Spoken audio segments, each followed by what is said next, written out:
I can't be a mother, she said, her voice breaking in the dusty New Mexico wind. He smiled, not with pity, but with certainty. I've got 3 calling you mama already. The words should have terrified her. Clara Wynne had traveled 2,000 miles to escape the shame of her barren body, only to find herself standing before a widower and 3 orphaned children who needed exactly what she thought she could never give. But sometimes family isn't born, it's chosen. Stay with me until the end of this story and comment the city you're watching from so I can see how far this tale has traveled. The stagecoach lurched to a stop in a cloud of red dust, and Clara Wynne thought, for the 100th time that week, that she'd made a terrible mistake.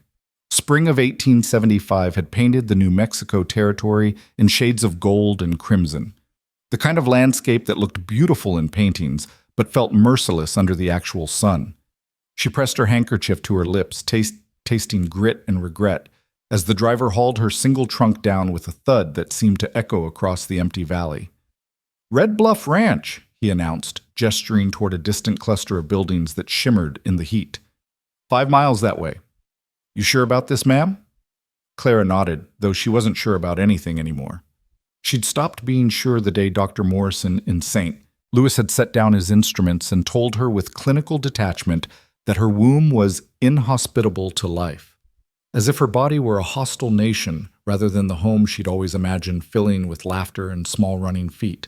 The whispers had started immediately. Poor Clara, such a shame. What man will want her now? Even her own sister had looked at her with that peculiar mixture of pity and relief that seemed to say, "Better you than me." So Clara had done what desperate women had done since the beginning of time. She'd run. West, where the land was wild and people asked fewer questions, where a teaching position and housekeeping job at a remote ranch seemed like exactly the kind of quiet obscurity she needed. The driver tipped his hat and climbed back onto his perch. "Good luck to you, Miss Wynne. You're going to need it out here." She watched the stagecoach disappear into a shrinking dot on the horizon, then picked up her satchel, the one containing everything she owned: 3 dresses, 2 books, a silver locket with her mother's picture, and the letter from Landon Pierce that had brought her here, seeking educated woman for teaching and household management, 3 children, room and board plus modest salary. Inquiries to Red Bluff Ranch, Mesa Verde region, New Mexico territory. It had been the 3 children that decided her. Not because she wanted to be near children, God, that would hurt too much, but because it meant she'd be busy, occupied, too exhausted at the end of each day to think about what she'd lost, or rather, what she'd never had. The walk to the ranch took longer than she'd anticipated. Her boots, sensible for Missouri mud, proved treacherous on loose desert stone. Twice she stumbled, catching herself on scrub brush that scratched her palms. The sun beat down like a physical weight, and her corset, already too tight for the altitude, made each breath a deliberate effort. By the time the ranch buildings came into clear view, Clara's dress was soaked through with perspiration, her face burned despite her bonnet, and she was seriously reconsidering every decision that had led to this moment. Red Bluff Ranch sprawled across a natural plateau, protected on 3 sides by rust-colored cliffs that gave the place its name. The main house was larger than she'd expected, 2 stories of weathered wood with a wide porch that wrapped around the front. Outbuildings scattered around it like children clustering near their mother, a barn, a stable, what looked like a bunkhouse, and several smaller structures she couldn't identify. It should have looked welcoming. Instead, it looked lonely. The kind of place where silence wasn't peaceful, but oppressive, where the wind carried ghosts instead of birdsong. Clara straightened her spine, smoothed her skirts, and approached the house with what remained of her dignity. A man stood on the porch, watching her approach with an expression she couldn't read. Landon Pierce, she presumed, though the letter hadn't prepared her for the reality of him. He was tall, maybe 6 feet, with the kind of broad shoulders that came from actual labor rather than good tailoring. His hair was dark, shot through with silver at the temples, and his face was weathered in that way that made men look either older or more distinguished, depending on your perspective. He wore simple rancher's clothes, denim pants, a faded blue shirt, boots that had seen better years. But it was his eyes that stopped her, dark brown, almost black in the shadow of the porch, and holding something that looked like carefully controlled exhaustion. This was a man hanging on by his fingernails, Clara realized. and she'd just arrived to either help him or make everything worse. Mr. Pierce? Her voice came out steadier than she felt. He nodded once. Miss Wynne, you made good time. The stagecoach was early. She climbed the porch steps, grateful for the shade. I hope my arrival isn't inconvenient. Something that might have been humor flickered across his face. Inconvenient would have been you not showing up at all. Come inside. You'll want water. The interior of the house was dim and mercifully cool. Clara's eyes took a moment to adjust from the brutal sunlight. When they did, she found herself in a large front room that served as both sitting area and dining space. The furniture was simple but well made, a long wooden table, chairs with actual cushions, a bookshelf that made her heart lift with unexpected hope. But it was the details that told the real story. Dust on every surface, dishes stacked haphazardly on the sideboard, a woman's shawl draped over a chair back, untouched for so long it had faded from purple to gray. A widower's house, a home that had forgotten how to be one. Landon returned with a tin cup of water, which Clara accepted gratefully. She drank deeply, not caring about the unladylike gulps, then set the cup down with a decisive clink. I should be direct, Mr. Pierce. She folded her hands in front of her, calling on every ounce of the schoolteacher's authority she'd cultivated over 10 years of managing rowdy classrooms. I came about the teaching and housekeeping position advertised in your letter, but there's something you should know before we go any further. His eyebrows lifted slightly, waiting. Clara took a breath. This was always the hard part, the moment when pity flooded in and opportunity flooded out. I can't have children. The words came out flat, matter of fact. She'd practiced this speech on the stagecoach, determined to control the narrative before someone else did. I'm barren. The doctor was quite clear. If that affects your willingness to employ me, I understand. But I won't work under false pretenses. The silence that followed felt eternal. Clara watched Landon's face, waiting for the usual response. The awkward clearing of throat, the careful step backward, the polite excuses about finding someone more suitable. Instead, he picked up his own cup of coffee from the table and took a long sip, as if she'd just commented on the weather rather than revealed her most shameful secret. Then he set the cup down and said, without a trace of pity or surprise, Good. I've already got 3 calling you Mama. Clara's breath caught. I beg your pardon? June, Thomas, and Willa. He gestured toward the hallway that led deeper into the house. 8, 6, and 3. They've been calling every woman who walks through that door Mama since my wife died 2 years ago. The last 3 housekeepers quit within a month. His dark eyes met hers directly. I'm not looking for someone to give me more children, Miss Wynne. I'm looking for someone who won't run when these 3 decide you're theirs. Before Clara could respond, the hallway erupted with noise. A small girl with wild brown braids came tearing around the corner, pursued by a boy with dirt on his face and determination in his eyes.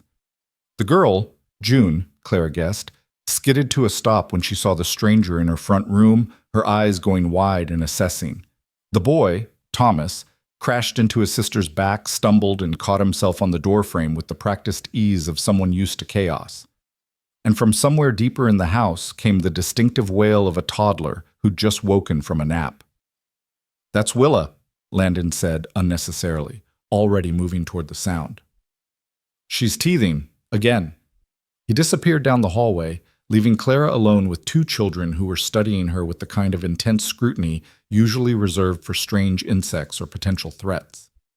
June spoke first. Are you the new lady? Clara had taught enough children to know that honesty, delivered simply, was always the best policy.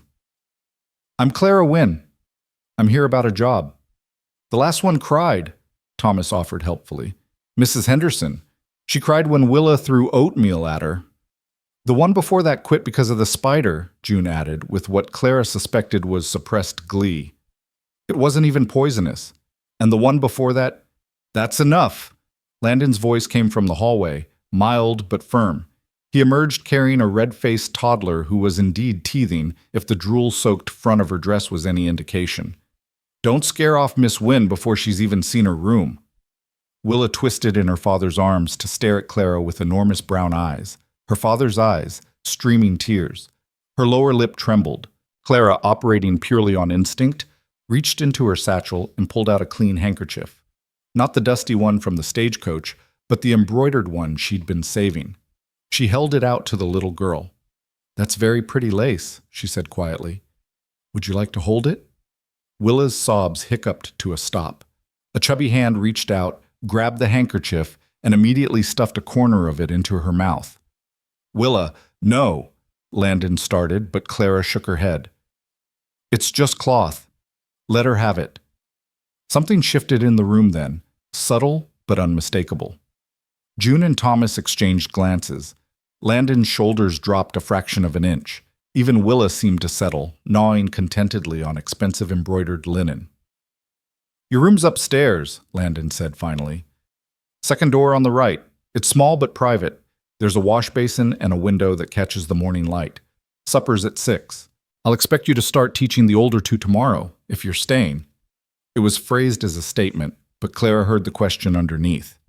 She looked around the dusty house with its beautiful bones and neglected corners, at the three children watching her with varying degrees of hope and skepticism, at the widower who'd somehow managed to keep all of this together through sheer stubborn will. This wasn't what she'd expected. It wasn't the quiet refuge she'd imagined. It was messier, louder, more complicated. But standing there in that sun-striped front room with a teething toddler drooling on her handkerchief and two wild children waiting to see if she'd run, Clara felt something she hadn't felt since Dr. Morrison's pronouncement, needed. "I'm staying," she said. The room was exactly as Landon had described. Small, private, and catching the last rays of afternoon sun through a window that overlooked the eastern pastures. Clara set her trunk at the foot of the narrow bed and allowed herself one moment of pure exhaustion, sinking onto the mattress with a sigh. The straw tick was thin but clean. Someone, Landon, she presumed, had left a vase of wildflowers on the small table beside the bed. The gesture was so unexpectedly thoughtful that Clara felt her throat tighten. She unpacked methodically, hanging her 3 dresses in the narrow wardrobe, arranging her few books on the windowsill, setting her mother's locket on the table beside the flowers. The room transformed from bare space to something like home with each item placed. A soft knock interrupted her. "Miss Wynne?" June's voice, cautious. "Papa says supper's almost ready, and Thomas wants to know if you're really going to teach us." Clara opened the door to find both children hovering in the hallway, June still in her dusty dress, Thomas with what looked like fresh dirt on his face despite having been indoors. "I am," Clara confirmed. "Do you like learning?" Thomas shrugged. "It's okay. The last teacher only knew McGuffey readers. We've finished those already." June elbowed him. "Don't brag." "It's not bragging if it's true." "Children who finished McGuffey readers should certainly have learned better manners," Clara observed, but she softened it with a slight smile. "What would you like to learn?" The question seemed to surprise them. June's eyes lit up with sudden hope. "Stories? Real ones, not just primers? And mathematics?" Thomas added quickly. "Papa says I need to know figures for the ranch, but Mrs. Henderson only taught us addition." "Stories and mathematics," Claire repeated, filing the information away. Bright children, then, hungry for more than they'd been given. "I think we can manage that. Now, should we go see about this supper?" The dining room table had been set with mismatched plates and bent forks, but someone had attempted to make it nice. A checkered cloth, napkins folded if not precisely pressed. Landon was ladling stew from a pot when they entered. Willa perched on a high chair improvised from what looked like a regular chair with boards nailed across the arms. The toddler still had Clara's handkerchief clutched in one fist. "Sit anywhere," Landon said, not looking up from his task. "We don't stand on ceremony here." Clara chose a seat across from June, next to the high chair. The stew, when Landon set it before her, smelled better than she'd expected. Rich with meat and vegetables, seasoned with something that might have been sage. "You cook?" she asked, unable to hide her surprise. A ghost of a smile crossed his face. "I feed us. Whether it counts as cooking is debatable." "It's good," Thomas announced through a mouthful. "Better than Mrs. Henderson's. She burned everything." "Thomas." "Manners." Landon's voice was mild, but the boy immediately closed his mouth and chewed. They ate in relative silence, punctuated by Willa's cheerful babbling and the clink of spoons on tin plates. Clara found herself studying the family dynamic, the way June automatically cut her meat into smaller pieces for her little sister, how Thomas sat up straighter when his father looked at him, the careful distance Landon maintained even while serving second helpings. This was a family held together by routine and necessity, not warmth. It functioned, but it didn't flow. "Miss Wynne," June's voice pulled her from her thoughts. "Where are you from?" "Missouri, a town called Independence. Have you heard of it?" The girl shook her head, but her eyes were bright with interest. "Is it very far?" "Very far," Clara confirmed. "I traveled for almost 2 weeks to get here." "Why'd you come?" Thomas asked bluntly. "Papa's advertisement said it was for teaching and housekeeping, but ladies from Missouri don't usually come to ranches in the middle of nowhere." "Thomas." Landon's tone held warning this time, but Clara shook her head. "It's a fair question." She set down her spoon and considered how much truth to offer. "Sometimes people need a fresh start, new places, new opportunities. Your father offered both." It wasn't the whole truth, but it was enough of it. June seemed to accept this, but Thomas continued to study her with eyes too old for his 6 years. This was a child who'd learned to read people, to assess threats and allies. Clara recognized the look. She'd worn it herself as a girl after her father died, leaving her mother to manage a household on widow's wages. After supper, while Landon settled Willa for the night, Clara found herself alone with the older children in the front room. June had pulled out a slate covered in careful letters, while Thomas was attempting to read from a tattered book by lamplight. "May I see?" Clara asked, gesturing to the slate. June handed it over hesitantly. The letters were well-formed, the spelling impeccable for an 8-year-old. At the bottom, she'd written a sentence in careful cursive. "The sky is red when the sun goes down." "That's beautiful," Claire said softly. "Do you like to write?" June's face transformed. I do. I write things down all the time. About the ranch, about the horses, about..." She stopped abruptly, the light dying from her eyes. "About Mama, before I forget." Clara's heart cracked open. She knew that fear, the terror of forgetting, of losing even the memory of someone loved. She'd felt it after her own mother passed. "That's very wise," she said, handing back the slate. "Memories are precious. We should always write down the important ones." Thomas looked up from his book. "Can you really teach us things? Real things?" "I taught in a schoolhouse for 10 years, Clara told him. "I can teach you mathematics through algebra, Latin if you're interested, geography, history, natural sciences." "Sciences?" Thomas sat up straighter. "Like about animals and rocks?" "Exactly like that." The boy's face split into a grin that transformed him from wary to eager in an instant. "The last teacher said science wasn't important, that we just needed reading and sums." "Then the last teacher was wrong," Clara said firmly. "Science is how we understand the world. It's the most important subject there is, besides literature." "Not mathematics?" June teased. "Well, mathematics too. Really, everything is important if you're curious enough." They peppered her with questions then, about Missouri, about cities, about whether she'd ever seen the ocean. Clara answered as best she could, watching them slowly unfold from guardedness into something approaching normal childhood enthusiasm. When Landon returned, he stopped in the doorway, watching the scene with an expression Clara couldn't quite read. There was something like relief in it, mixed with something else, maybe fear, or maybe just exhaustion so deep it had become permanent. "Time for bed," he announced, and both children groaned in perfect unison. "But Miss Wynne was telling us about steamboats," June protested. "The steamboats will still exist tomorrow," their father replied dryly. "Go on, you know the routine."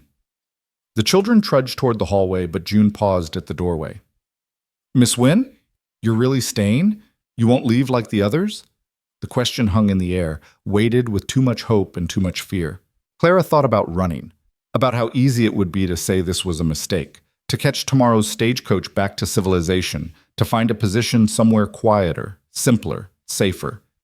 But she looked at June's desperate eyes and Thomas's careful blankness and thought about a little girl upstairs clutching an embroidered handkerchief, and she knew the truth. She'd already stayed longer than she'd planned. "I'm staying," Claire said. "I gave your father my word." After the children had been tucked in, a process that took longer than Claire expected, involving multiple requests for water and one false alarm about a scorpion, she found herself back in the front room with Landon.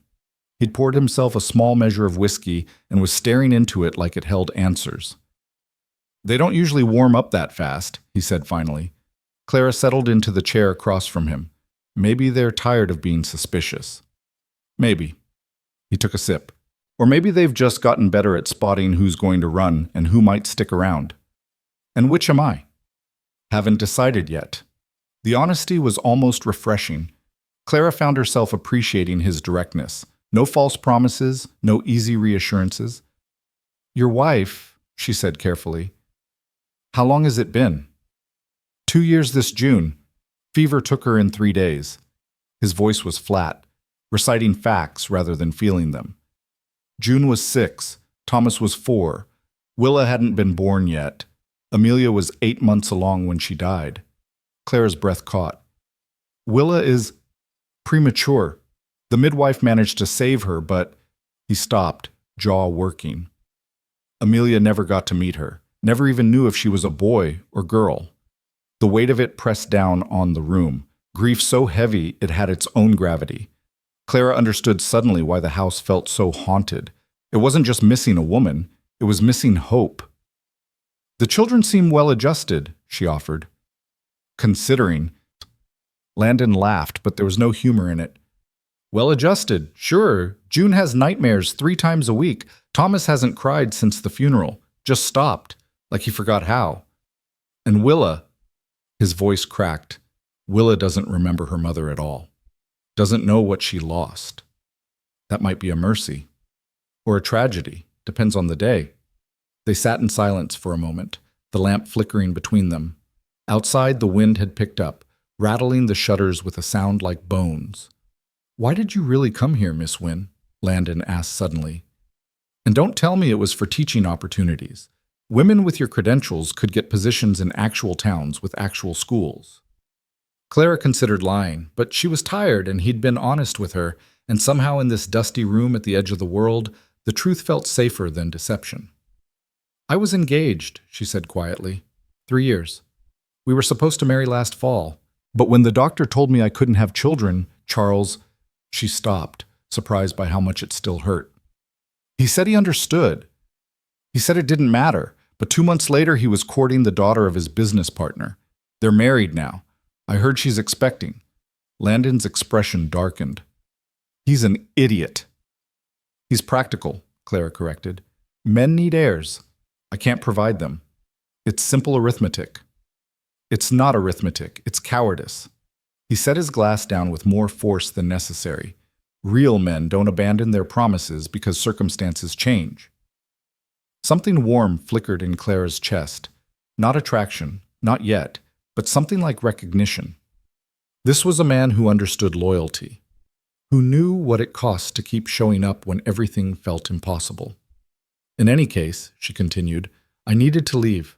The whispers were everywhere. Poor, barren Clara. What a waste.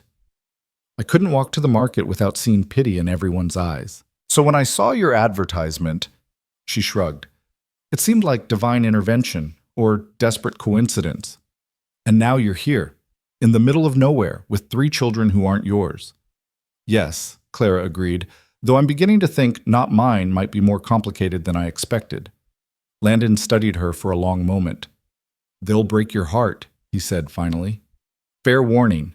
They'll need you and love you and test you until you want to scream, and if you leave, it'll destroy them. They've already lost too much." "I know." "Do you?" He leaned forward, intensity burning in his dark eyes. "Because I've had 3 housekeepers in 18 months, Miss Wynne. 3 women who looked at my children like they were temporary problems to manage until something better came along. I can't do that to them again. If you're not sure, if there's any chance you'll run when things get hard, tell me now, please." Clara thought about Charles and his practical decision to marry someone more useful. About her sister's relieved pity. About Dr. Morrison's clinical pronouncement that had defined her as broken. And then she thought about June's desperate question, "You're really staying?" And the way Thomas had grinned when she'd mentioned science, and a toddler named Willa who still had her embroidered handkerchief. "Things are already hard," Clara said, "and I'm still here." It wasn't a promise, not yet, but it was a beginning. Landon nodded slowly, something like hope flickering across his weathered face. "Then I guess we'll find out what you're made of."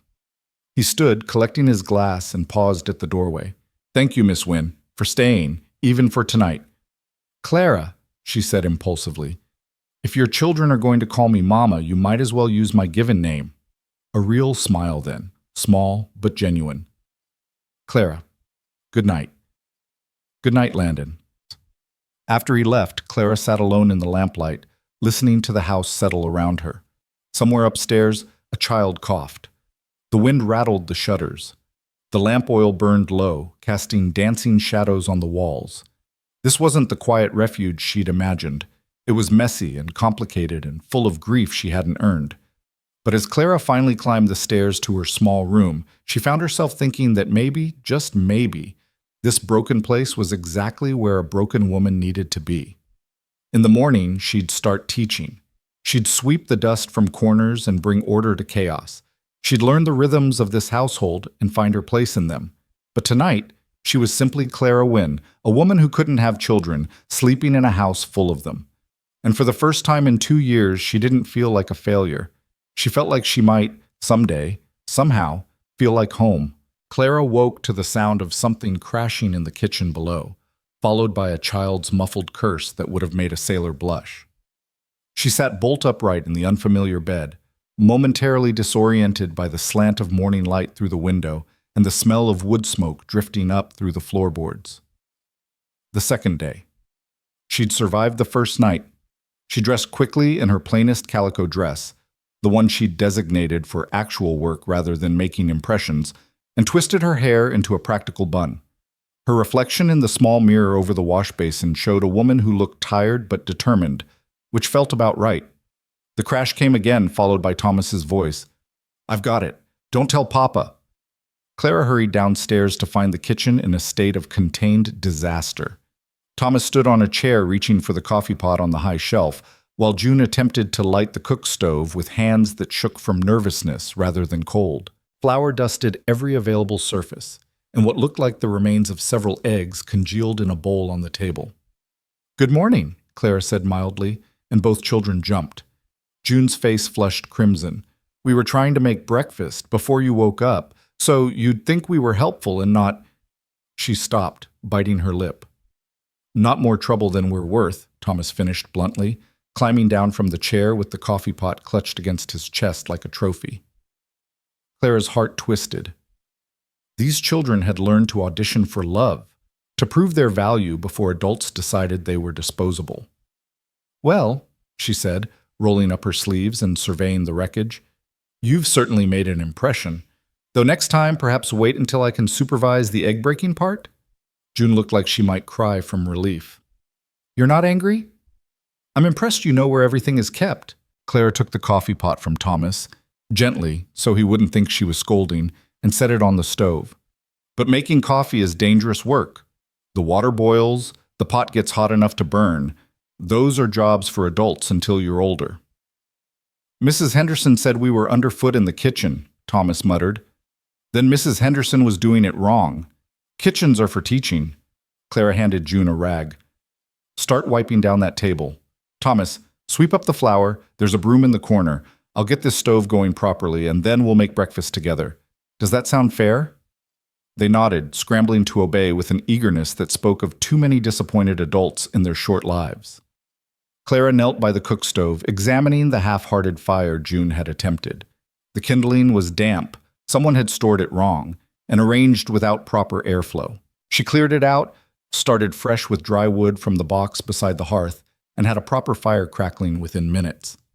"How'd you do that?" June asked, pausing in her table wiping to stare. "Practice.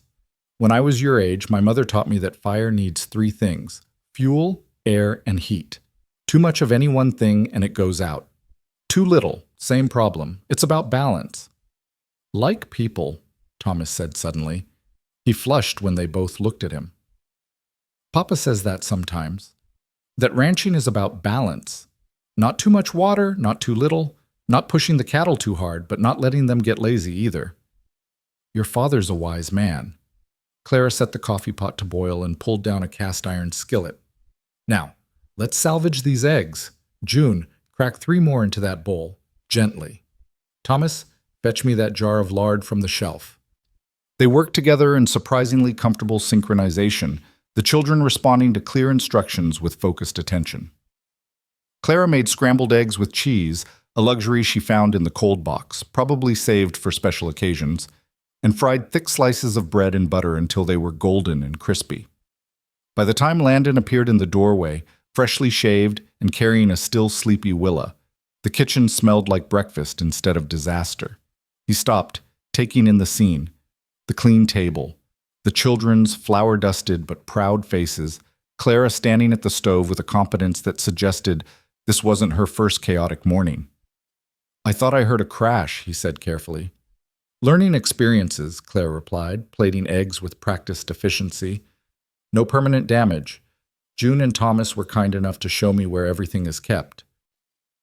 She watched Landon's expression shift as he understood what she'd done, taken their well-meaning disaster and transformed it into a teaching moment instead of a scolding. Something in his shoulders relaxed. Smells good, he said, settling Willa into her improvised high chair. The toddler immediately reached for Clara, babbling something that might have been mama, or might have been more, but either way made June and Thomas exchange significant glances. They ate breakfast with more conversation than last night's supper. Thomas asked questions about fire building. June wanted to know if Clara had always known how to cook. Even Willa participated, banging her spoon against the high chair tray in rhythmic approval. Landon said little, but Clara felt him watching her, assessing, calculating, trying to determine if this competence was real or performance.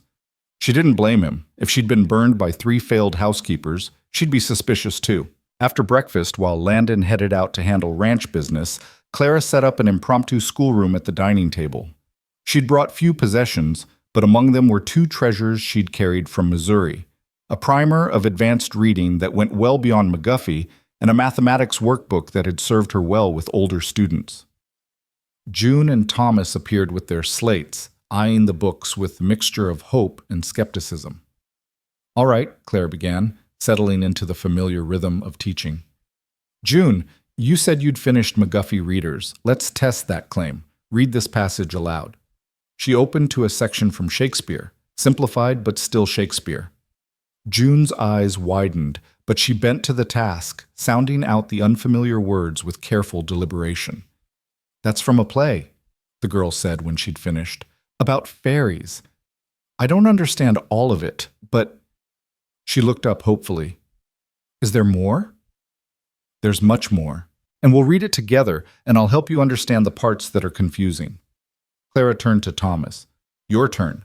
If a rancher has 50 head of cattle and he sells 1/5 of them at market for $12 each, how much money does he make?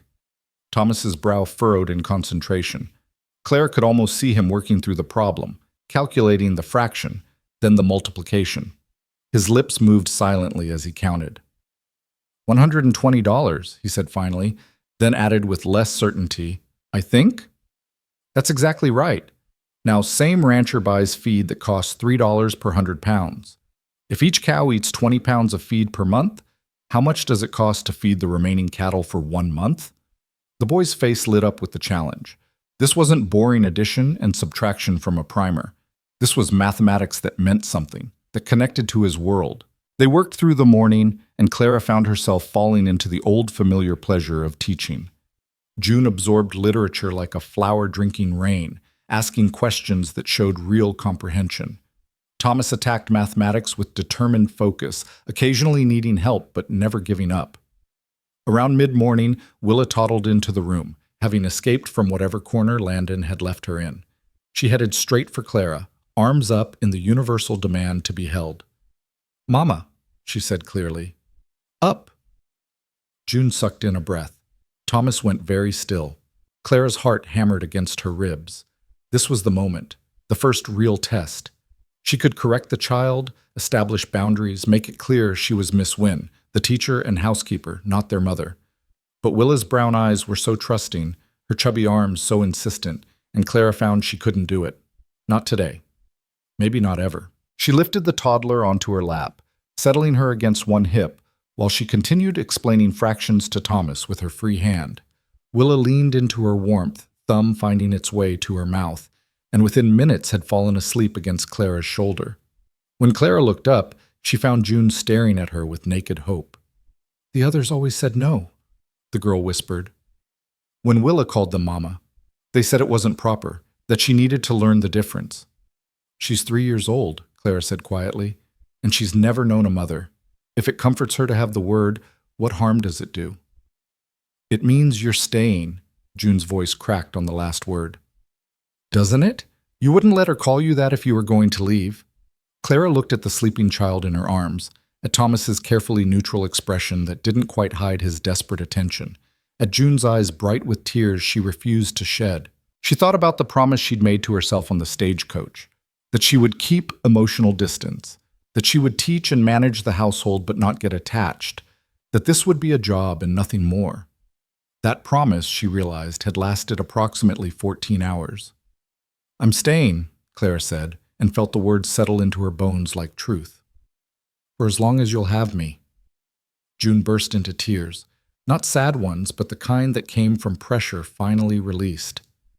Thomas ducked his head, but not before Clara saw him swipe at his eyes. Even Willa stirred in her sleep, as if sensing the shift in the room's emotional weather. They worked through the rest of the morning in a different atmosphere, looser, warmer, as if Clara's words had granted them permission to hope. When Landon came in for the noon meal, he found the 3 children clustered around Clara at the table, working together on a geography lesson that involved drawing maps in the dirt June had tracked across the floor. "Learning or making a mess?" he asked, but there was amusement in his voice. "Both," Clara replied. "The best education usually is." They ate cold beef and bread, Clara having been too occupied with teaching to prepare anything elaborate. Landon didn't complain. After the meal, he lingered while Clara cleaned up, the children having been sent outside to burn off energy. "They called you Mama," he said quietly, scrubbing a plate with more attention than necessary. Willa first, but then June slipped and said it too. Thomas caught himself before he did. "I know. And you didn't correct them." Clara set down the pot she was drying and turned to face him directly. "Should I have? Those children have lost enough. If they need a word that brings them comfort, I won't take it from them." Landon was silent for a long moment, studying her face like he was trying to read a difficult passage. "You understand what that means, though? If you let them call you that, they'll believe it. They'll think—" He stopped, jaw working. "They'll think you're permanent." "Maybe I am." "You've been here 2 days, Clara. And in those 2 days, I've learned that June has nightmares about forgetting her mother's face, that Thomas counts cattle in his sleep because it calms his anxiety, that Willa was born into grief and has never known a world that wasn't shaped by loss." Clara's voice was steady, but her hands trembled slightly as she folded the dish towel. "I understand what I'm promising. I understand what it will cost if I fail. But I also understand that those children need someone to believe in, and I'd rather risk my heart than guarantee their disappointment." Landon's expression shifted through several emotions too quickly for Clara to track. Finally, he said, "You're not what I expected." "Neither are you." A smile ghosted across his face, there and gone. "Fair enough, just—" He hesitated, then pushed forward.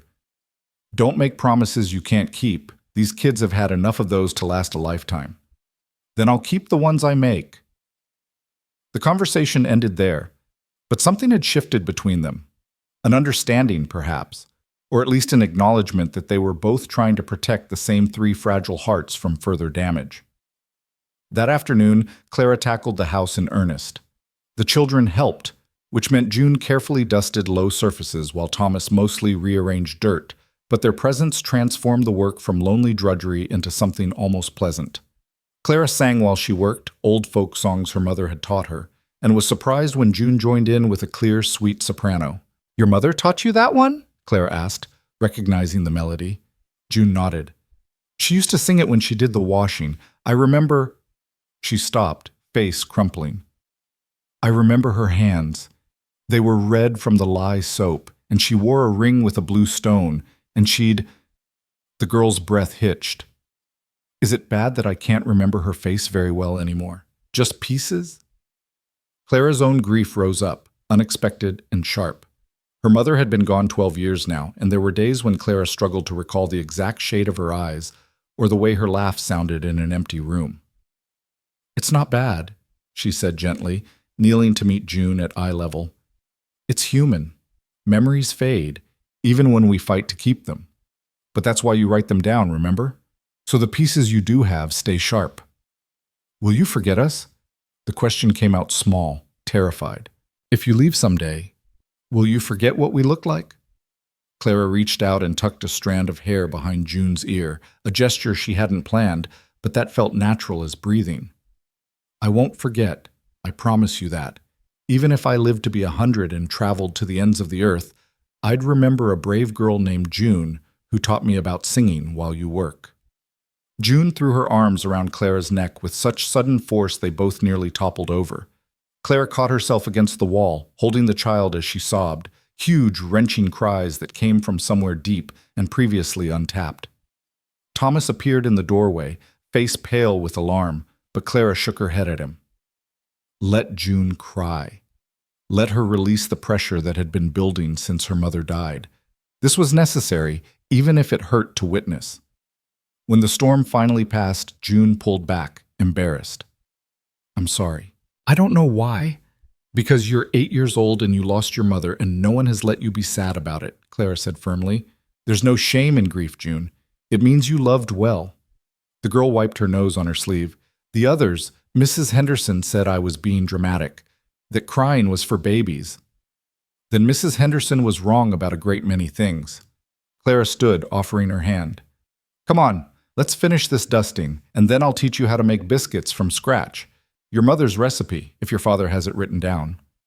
They spent the rest of the afternoon in the kitchen, flour up to their elbows, while Landon's voice drifted in from the yard where he was teaching Thomas how to repair a fence. Clara found Amelia's recipe box tucked in the back of a cabinet, a wooden box with flowers painted on the lid, full of cards written in elegant script. June touched the box like it was holy. "Mama made this. She painted the flowers herself." "Then we'll use it with respect," Clara said, "and we'll keep her recipes alive. That's another way of remembering, cooking the things she loved, keeping her traditions." The biscuits came out imperfect but edible, and at supper that night, Landon took one bite and went very still. "These taste like—" He stopped, cleared his throat. "Like Amelia's." "We used her recipe," June announced proudly. Clara, found Mama's box." Clara watched Landon struggle with emotion, grief and gratitude warring across his weathered face. Finally, he just nodded and took another biscuit, chewing slowly, as if each bite contained a memory he wasn't quite ready to release. After the children were in bed, a process that again involved multiple delays, though Clara was beginning to recognize them as tactics for prolonging her presence, she found herself back in the front room with Landon. He'd poured whiskey again, but this time he offered her a glass as well. Clara accepted, though she rarely drank. The whiskey burned going down, but left a pleasant warmth in its wake. "You made June cry today," Landon said without preamble. "She needed to." "I know. I heard." He swirled his glass, watching the amber liquid catch lamplight. "I never knew how to give her permission for that. Every time she started to break down, He made a frustrated gesture. "I'd fix things, distract her, give her a task, anything to stop the tears. Because her grief reminded you of your own. Because her grief was my failure." The words came out harsh, self-directed. "I'm her father. I'm supposed to protect her from pain. But I couldn't protect her from Amelia dying, and I can't bring her mother back, and every time June cries, it's a reminder that I'm not enough." Clara took another sip of whiskey, choosing her words carefully. "You know that's not how it works, right? Grief isn't a failure of protection. It's proof of love. If June didn't grieve, it would mean she didn't care. Would you prefer that?" "Of course not." "Then let her be sad. Let Thomas be angry, because he is, even if he won't show it. Let Willa ask for her mama, even though she never knew one, because she knows something is missing." Clara leaned forward, intensity burning in her chest. "These children don't need you to fix their pain, Landon. They need you to witness it, to sit with them while they hurt and not run away from the discomfort. Is that what you do? Sit with pain? It's what I learned to do when my own mother died. And later when she stopped, surprised by how close the words had come. When other losses came, you can't outrun grief. It's patient. It'll wait for you to stop moving and then it'll catch up. Landon was quiet for a long moment. Outside, a coyote howled somewhere in the darkness, answered by another farther away. Amelia would have liked you, he said finally. She always said this house needed noise and laughter. That ranch life was too quiet, too lonely. She'd have approved of you letting the children make a mess in the kitchen. Tell me about her? Clara asked softly. He did. Slowly at first, then with gathering momentum, Landon Pierce talked about his wife in a way Clara suspected he hadn't since she died. Amelia had been from Santa Fe originally, the daughter of a merchant. She'd met Landon at a dance and fallen for him despite her father's objections about marrying some cowboy with more land than sense. She'd loved gardening, but could never keep anything alive in the harsh desert climate. She'd wanted more children. At least 6, she'd said. She'd had a birthmark on her left shoulder blade shaped like a crescent moon. As he talked, Clara could feel the ghost of Amelia Pierce settling around them. Not threatening, not jealous, but present. This house was still haunted by her, would always be haunted by her. Clara would be living in another woman's space, using her pots, following her routines. The thought should have been intimidating. Instead, it felt like being trusted with something precious. I'm not trying to replace her, Clara said when Landon finally fell silent. I couldn't, even if I wanted to. But I can honor her memory. I can love her children. Is that enough? Landon's eyes were bright with unshed tears. It's more than enough. His voice cracked. It's more than I had any right to ask for. They sat in comfortable silence after that, finishing their whiskey while the lamp burned low. When Clara finally rose to head upstairs, Landon stopped her with a gentle hand on her arm. Thank you, he said. For today. For all of it. For not running when things got messy. Clara smiled. The day I'm afraid of mess is the day I should give up teaching. Children are chaos in small human form. It's what makes them wonderful. She climbed the stairs to her room, her small sanctuary at the end of the hall. But before she could reach it, June's door creaked open. Clara. The girl's voice was small in the darkness. Are you really staying, even after I cried? Especially after you cried. Clara moved to the doorway, keeping her voice low so as not to wake Thomas in the adjacent room. Tears don't scare me away, June. They're just feelings trying to get out. Nothing wrong with that. The others said I was too much, too emotional, too needy.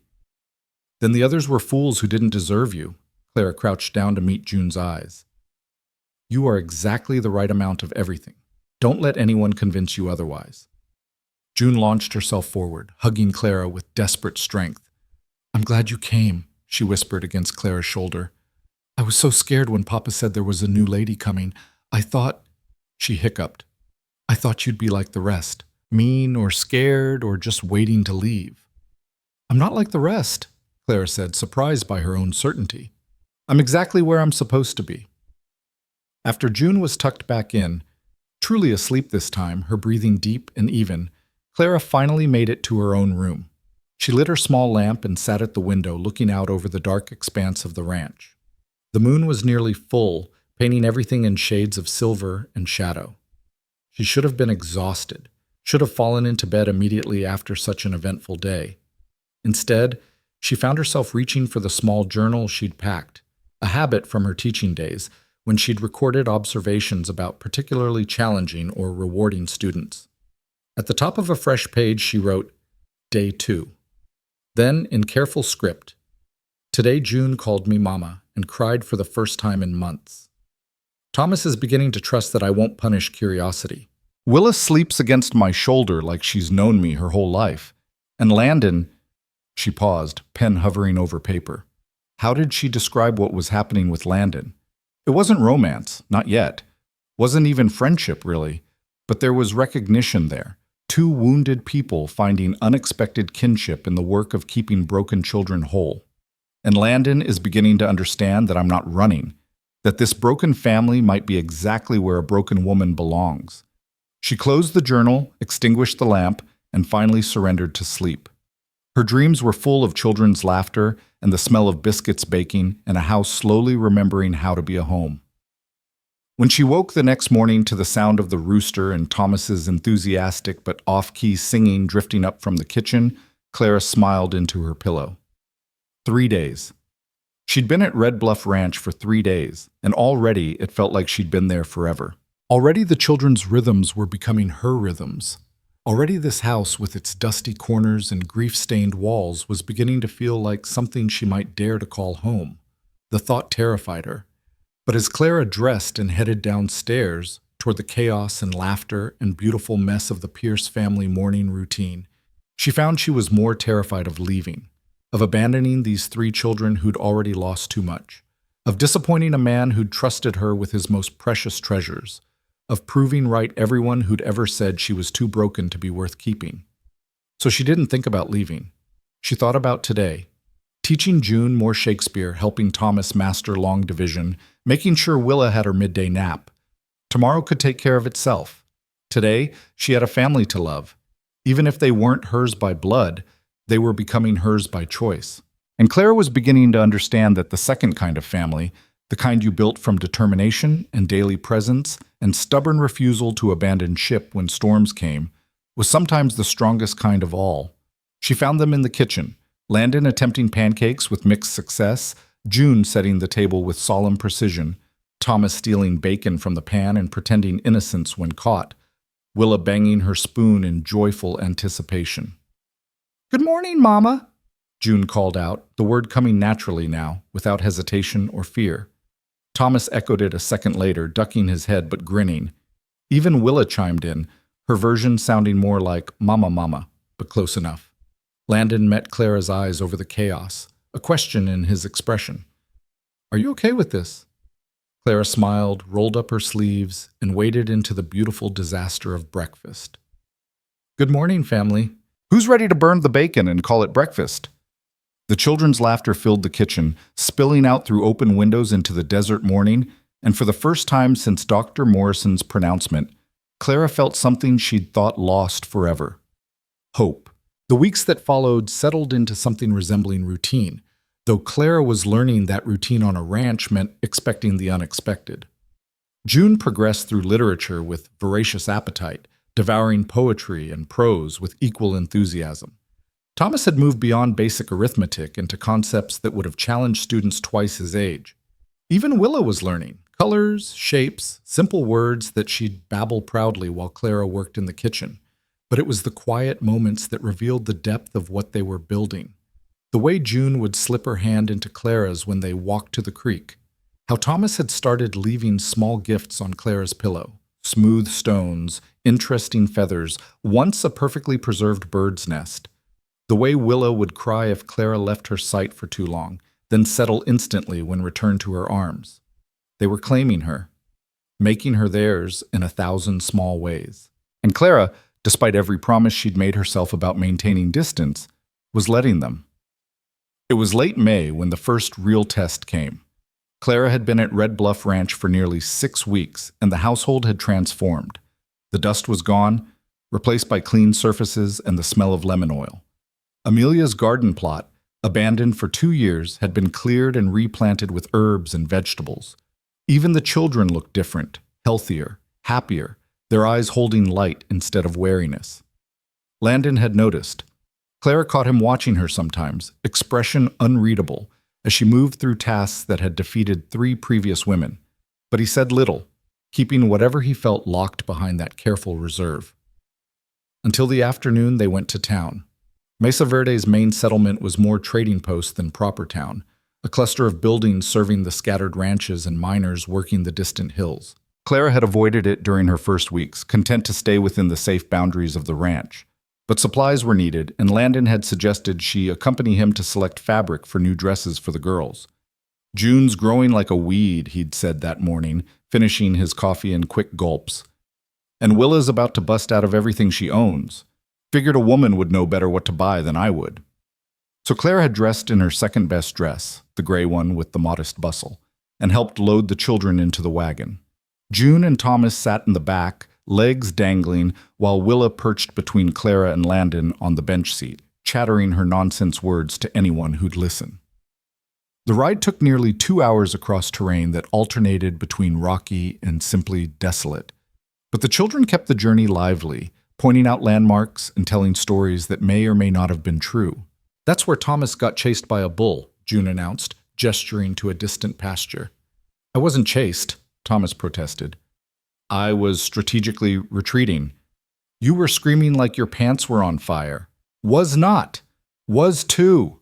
Clara hid her smile behind her hand while Landon's shoulders shook with suppressed laughter. "You were definitely screaming," he confirmed. "Heard you from the house. Mrs. Henderson said it was undignified." "Mrs. Henderson never got chased by a bull," Thomas muttered, which was fair. The settlement appeared as a smudge on the horizon that gradually resolved into buildings. Clara counted perhaps 15 structures total: a general store, a saloon, what might have been a boarding house, and various smaller establishments whose purposes weren't immediately clear.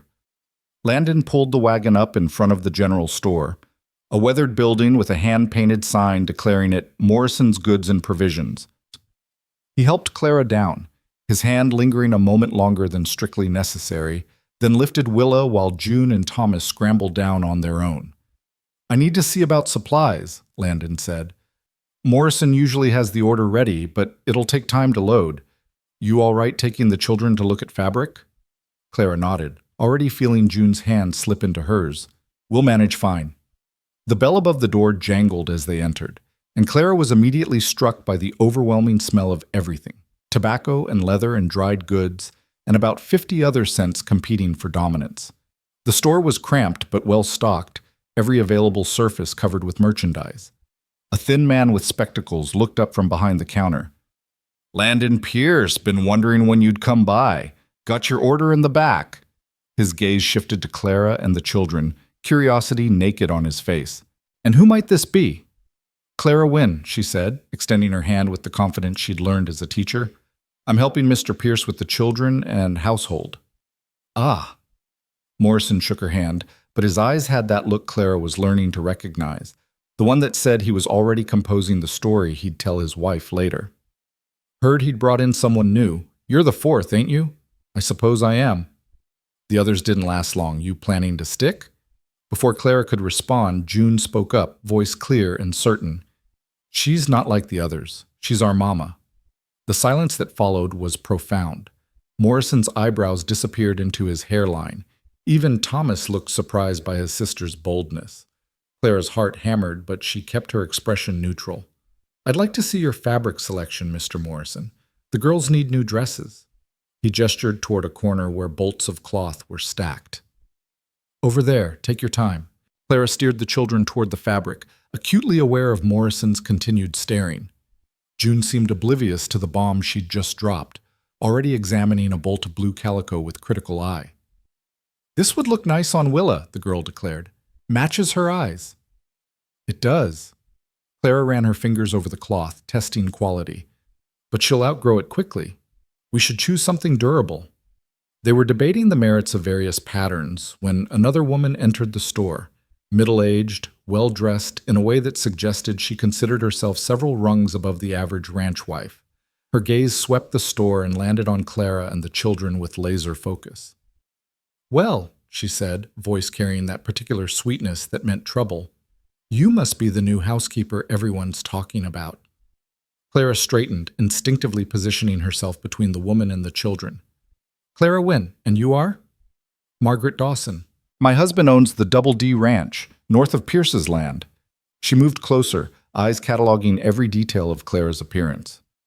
"It's quite the topic of conversation, you know, the widower bringing in yet another woman to raise his children.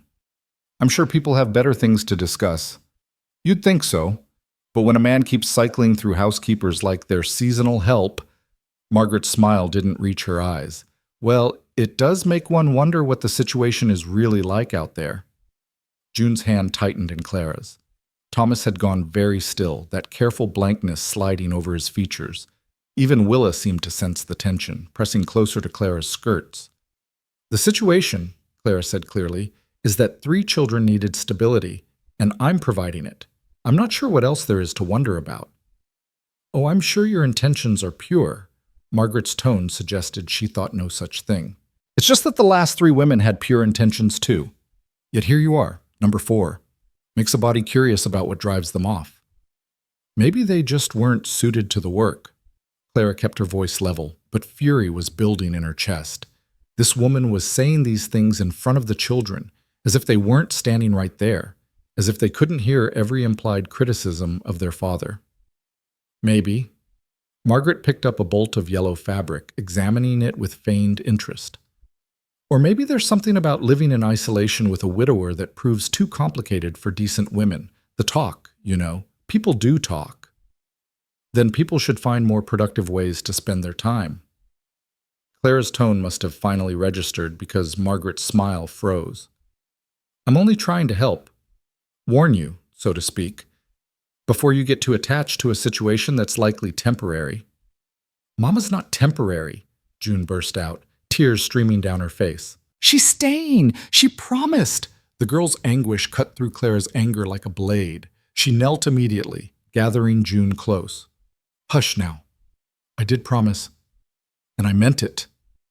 But she said, she's wrong. Clara met Margaret Dawson's eyes over June's head, and her voice could have frozen water. I'm not going anywhere. Margaret's face reddened. Well, I can see you've already gotten quite familiar with the family. I hope for your sake that familiarity doesn't lead to complications. Are you quite finished, Mrs. Dawson? The new voice came from behind them. Clara turned to find Landon standing in the doorway, arms crossed, expression darker than she'd ever seen it. Margaret startled. Mr. Pierce, I didn't realize, obviously. He moved into the store with deliberate steps, positioning himself beside Clara and the children. Because if you'd realized I was here, I imagine you'd have thought twice before insulting my family. I wasn't insulting anyone. I was merely, you were implying impropriety where none exists. You were questioning Miss Wynn's character in front of my children. You were spreading the kind of poisonous gossip that decent people should be ashamed of. Landon's voice remained calm, but there was steel underneath. Is there anything else you'd like to say to Clara? Because I'm happy to continue this conversation. Margaret drew herself up. I was trying to help. No, you were trying to create scandal where there isn't one. Miss Wynn is my children's teacher and household manager. She lives in her own room. She's treated with nothing but respect. And even if none of that were true, even if every nasty implication you're making was accurate, it would still be none of your concern. He paused. Now, unless you're purchasing something, I believe you have other places to be. The woman's mouth opened and closed like a landed fish. Finally, she turned on her heel and swept out of the store, back rigid with affronted dignity. The bells jangling marked her exit like punctuation. Clara realized she was shaking. June was still crying against her shoulder, and Thomas had moved close enough that she could feel his warmth against her side. Even Willa was clinging to her skirts with both hands. I apologize for that, Landon said quietly. Margaret Dawson has made a career out of other people's business. I should have warned you she'd be circling. You shouldn't have to warn me about people being cruel. Claire's voice came out thick. Not in front of the children. No, I shouldn't. He crouched down to June's level. Hey, sweetheart, look at me. The girl lifted her tear-stained face. Mrs. Dawson is wrong, Landon said firmly. Clara's not going anywhere, and anyone who says different is going to answer to me. Understand? June nodded, hiccuping. But everyone's talking about us. Everyone thinks, let them think, we know the truth. He stood, addressing all 3 children now. The truth is that Clara came here when we needed her most. She's taught you, cared for you, made our house feel like a home again. Anyone who wants to make that into something ugly is telling you more about themselves than about us. Morrison cleared his throat from behind the counter. For what it's worth, Pierce, most folks around here don't think nothing bad about your arrangement. Margaret Dawson's got a gift for stirring pots that don't need stirring. My wife thinks Miss Wynn's a saint for taking on 3 young ones.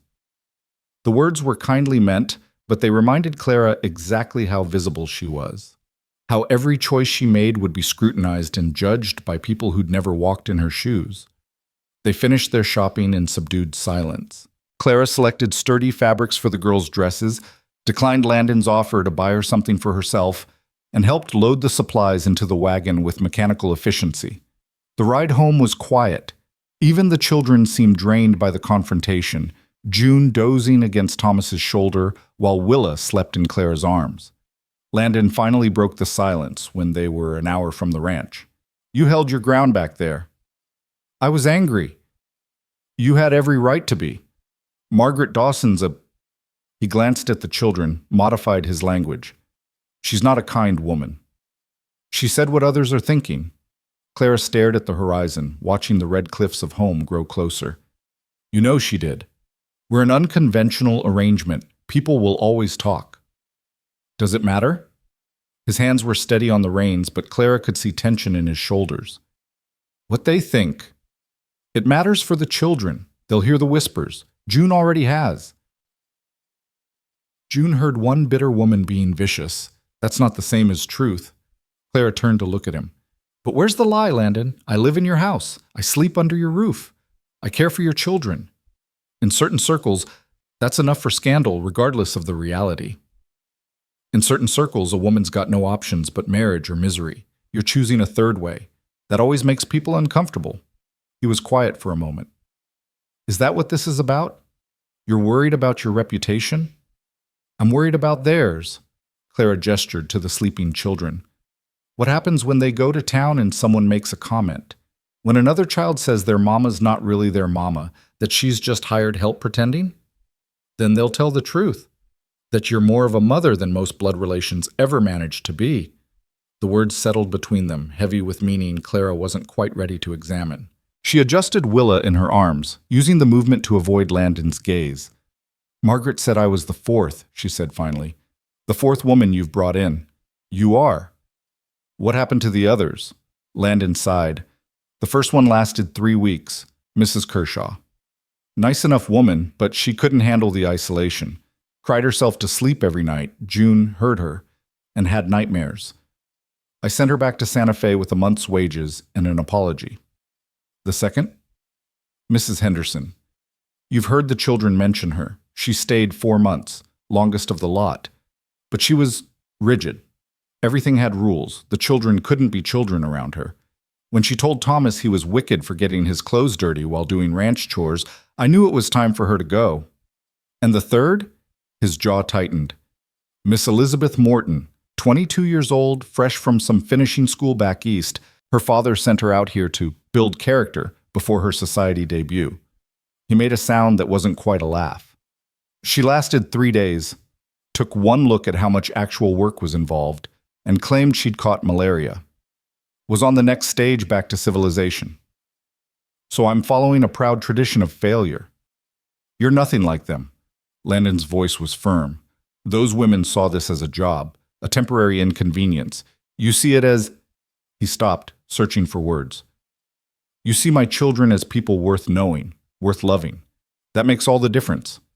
Clara wanted to argue, to maintain the protective distance she'd started with, but the truth was softer and more complicated than she wanted to admit. "They make it easy," she said quietly. "To love them. They're remarkable children." "They are. And they've decided you're theirs. There's no going back from that, Clara. You know that, right? Even if you left tomorrow, you'd have marked them. They'd spend the rest of their lives measuring other people against you." The weight of it pressed down on her chest. "That's terrifying." "That's parenthood." He glanced at her, expression unreadable in the fading light. "Welcome to the club." They pulled into the ranch as the sun was setting, painting everything in shades of gold and crimson. Clara helped get the sleeping children inside and up to their beds, moving through the familiar routine with practiced ease. June woke enough to mumble something that might have been "love you" before burrowing back into her pillow. Thomas didn't wake at all, just shifted when Landon removed his boots. Willa stirred when Clara laid her in the crib, reaching out with one chubby hand. "Mama," she whispered, "stay." Clara stood by the crib until the toddler's breathing evened out, one hand resting on the small back. These children, These impossible, wonderful, heartbreaking children who'd claimed her without permission and changed everything she thought she knew about herself. She found Landon in the kitchen, making coffee despite the late hour. He poured 2 cups without asking and handed her one. "I need to tell you something," he said, and the seriousness in his tone made Clara's stomach clench. "All right." "What Margaret Dawson said today, about complications, she's not entirely wrong." He ran a hand through his hair, clearly struggling. Not in the way she meant, but he met Clara's eyes. "You're not just the housekeeper anymore. Haven't been for weeks. The children call you Mama. They look to you for comfort, for teaching, for everything. And He stopped, jaw working. "I've come to rely on you in ways I didn't anticipate, ways that make the lines blurry." Clara's heart was racing. "What are you saying?" "I'm saying that we should probably make this arrangement official, legal, before Margaret Dawson's gossip becomes something that actually harms the children." "Official how?" Landon set down his cup with deliberate care. "Marriage. Paper marriage, if that's what you want. Separate rooms, separate lives, but legal protection. The children would be legally yours. You'd have rights, security, and no one could question the propriety of the arrangement." The word hung between them like a challenge. Marriage. To a man she'd known less than 2 months. To formalize a relationship that was already complicated beyond measure. "That's not necessary," Clara managed. "I'm not worried about gossip." "Maybe you should be. Maybe I should be." His eyes were dark, intense. "Clara, if something happened to me, if I got kicked by a horse or thrown from the wagon or any of the 100 ways ranchers die, those children would be wards of the state. You'd have no claim to them. They'd be separated, sent to different families or orphanages. Everything you've built with them would be gone." The thought made her physically ill. June crying herself to sleep in some stranger's house. Thomas learning to wall off his emotions even more completely. Willa forgetting that she'd ever had a mama who loved her. "You're trying to manipulate me," she said, but there was no heat in it. "I'm trying to protect them. And you." He moved closer, not touching but near enough that she could feel his presence. "I'm not asking for a real marriage. I'm not asking you to share my bed or pretend feelings that don't exist. I'm asking you to let me give you the legal standing to be what you already are, their mother." Clara's thoughts were spinning. "And what do you get out of this arrangement?" "Peace of mind, knowing that if something happens to me, the children will stay with someone who loves them. Knowing that you're not going to wake up one day and realize you've wasted years of your life on someone else's family with nothing to show for it." "Is that what you think? That I'm here calculating my return on investment?" "No, I think you're here because you have a gift for loving broken things. But I also think you deserve better than being the eternal temporary woman in these children's lives." His voice softened. "You deserve to be chosen, claimed, made permanent." The words hit something deep and wounded in Clara's chest. Made permanent, as if she were something valuable enough to keep. "I need time to think," she whispered. "Take all the time you need. The offer stands whenever you're ready." He stepped back, giving her space. "Or never, if that's your choice. Either way, you're part of this family now. That doesn't change."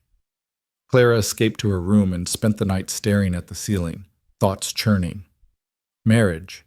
To Landon Pierce. It should have felt like surrender, like admitting defeat in her original plan to maintain distance and independence. Instead, it felt like possibility, not romance. She wasn't naive enough to confuse legal convenience with love, but partnership. A formal acknowledgement of what they'd been building together these past weeks. A way to protect the children and give herself the security she'd never dared to want. But was that enough? Could she sign her name to a marriage built on pragmatism rather than passion? Could she spend her life in separate rooms with a man who saw her as a solution to a problem rather than a woman worthy of desiring? The questions kept her awake until dawn. She fell asleep just as the sun rose and was awakened what felt like minutes later by June's panicked voice in the hallway. "Clara, Papa, Willa's burning up." Clara was out of bed and moving before she was fully conscious, heart hammering. She burst into Willa's room to find the toddler writhing in her crib, skin flushed scarlet, breath coming in labored gasps.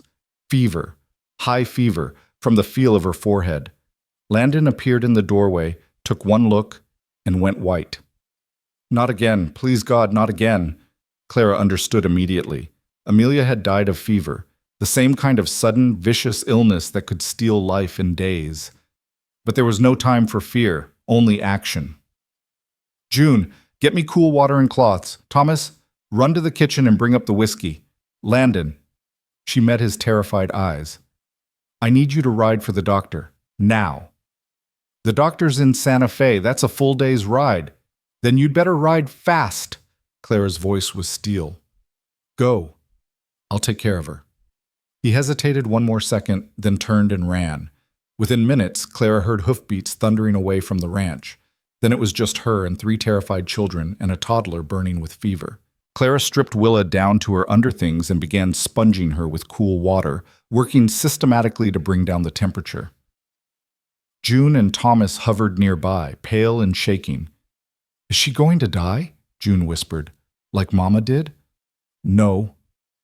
Clara didn't know if it was true, but she said it with absolute conviction. She's not going to die. I won't let her. For the next 6 hours, Clara fought for Willa's life with nothing but water, whiskey for the fever, and desperate prayer. The toddler convulsed twice, her small body racked with seizures that left Clara's hands shaking. But each time she came through. Each time she kept breathing. June and Thomas helped with quiet efficiency, fetching water, wringing out cloths, taking turns watching their sister while Clara forced down quick bites of food. They'd done this before, Clara realized. They knew the routine of crisis. They'd learned it the hard way when their mother died.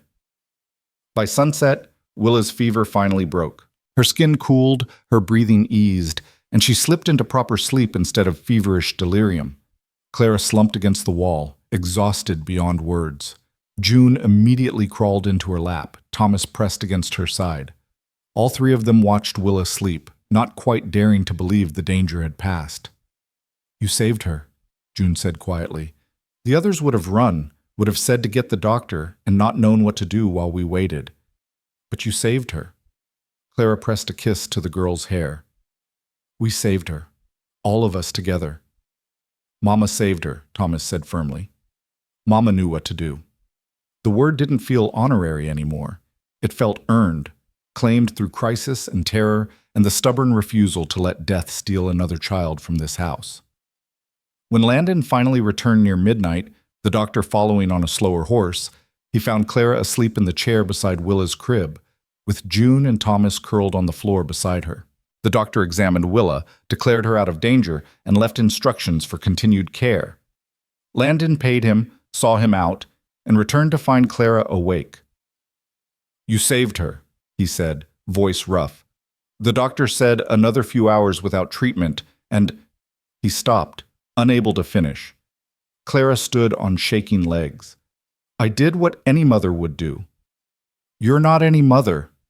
Landon closed the distance between them. You're their mother. Mine to claim, if you'll have them. If you'll have us. Clara looked at the sleeping children, June and Thomas on the floor, Willa peaceful in her crib. This family that had somehow become hers without her permission. This life she'd stumbled into thinking it would be temporary, and that had proven to be anything but. Ask me again, she whispered. About marriage. Ask me again. Landon's eyes searched hers. Marry me, Clara Wynne.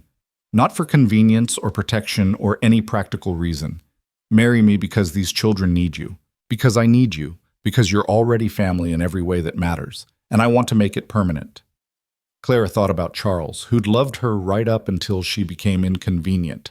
About the doctor who'd declared her broken. About a lifetime of being told she wasn't enough. And then she thought about June's desperate question. You're really staying? And Thomas's careful gifts left on her pillow, and Willa's feverish body cooling under her hands. She thought about a man who'd offered her forever without demanding anything she couldn't give. Yes, she said. Yes, I'll marry you. Landon's expression cracked open with relief and something that looked almost like joy. You mean it? I mean it, Clara managed a tired smile. Though I reserve the right to change my mind if you turn out to be terrible at marriage. He laughed, real laughter, the first she'd heard from him. Fair enough. Though given that we're starting with separate rooms and no expectations, I figure the bar is pretty low. They stood there in the dim room, 3 sleeping children around them, and Clara felt something shift in her chest. Not love. Not yet. Not romantic love, anyway. But something solid. Something that felt like foundation. Like the beginning of permanent. Like home. The morning after Landon's proposal found Clara in the kitchen before dawn. Hands wrapped around a cup of coffee she was too anxious to drink. Her acceptance hung in the air like smoke. Substantial but shapeless. And in the cold light of near morning, she was beginning to question her own sanity. Marriage. She'd agreed to marriage. To a man she'd known for 6 weeks. A practical arrangement, yes, but still binding. Still permanent in ways that terrified her. "You're up early." Clara jumped, sloshing coffee onto the table. Landon stood in the doorway, already dressed for ranch work, hair damp from washing. He looked as tired as she felt, shadows under his eyes speaking to a night as sleepless as her own. "Couldn't sleep," she admitted, reaching for a rag to clean up the spill. "Keep thinking about what we agreed to, what it means." He poured himself coffee and joined her at the table, maintaining careful distance. "Having second thoughts?" "Having all the thoughts." Clara managed a weak smile. "This is madness, you realize. People don't marry for practical reasons anymore. This isn't the 17th century. People marry for practical reasons all the time out here. Land, water rights, combining herds." His voice was matter-of-fact. "At least we like each other. That's more than most arranged marriages start with." "Do we? Like each other?" The question came out more vulnerable than Clara intended. "Or do we just both love the same 3 children?" Landon considered this, swirling his coffee thoughtfully. "I think you're one of the strongest people I've ever met.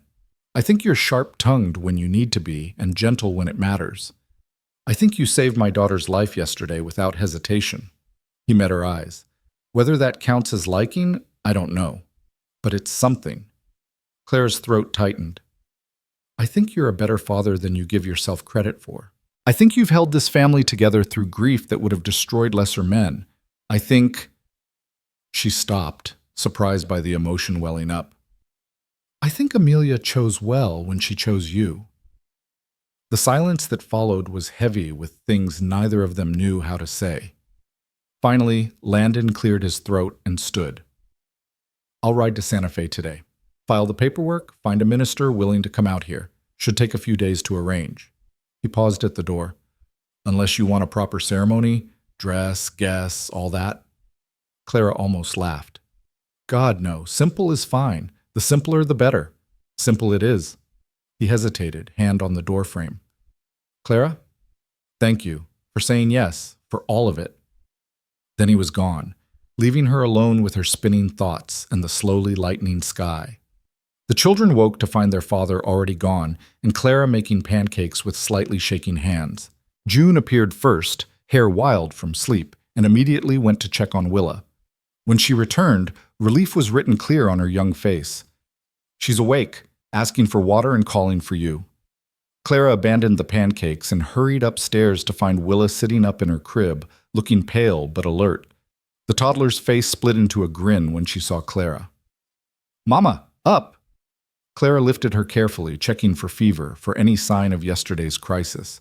But Willa felt cool, if a bit clammy, and her eyes were bright with their usual curiosity rather than fever haze. "How do you feel, sweet girl?" "Hungry," Willa announced. "Want pancakes." It was the most complete sentence Clara had ever heard from her, and the normalcy of it made her want to cry with relief. Instead, she hugged the toddler close and carried her downstairs, where Thomas was attempting to flip the abandoned pancakes with mixed success. "She's all right?" he asked anxiously. "She's all right, hungry even." The boy's shoulders sagged with relief. "Good. That's real good." They ate breakfast together, the children chattering about everything and nothing, seemingly determined to fill the house with noise after yesterday's terrifying quiet. Clara let the sound wash over her, watching them with new eyes. These would be her children. Legally, officially hers in a way that made her heart race with equal parts joy and terror. "Where's Papa?" June asked, sopping up syrup with her last bite of pancake. "Santa Fe. Business to handle." Clara kept her voice casual. "He'll be back in a few days."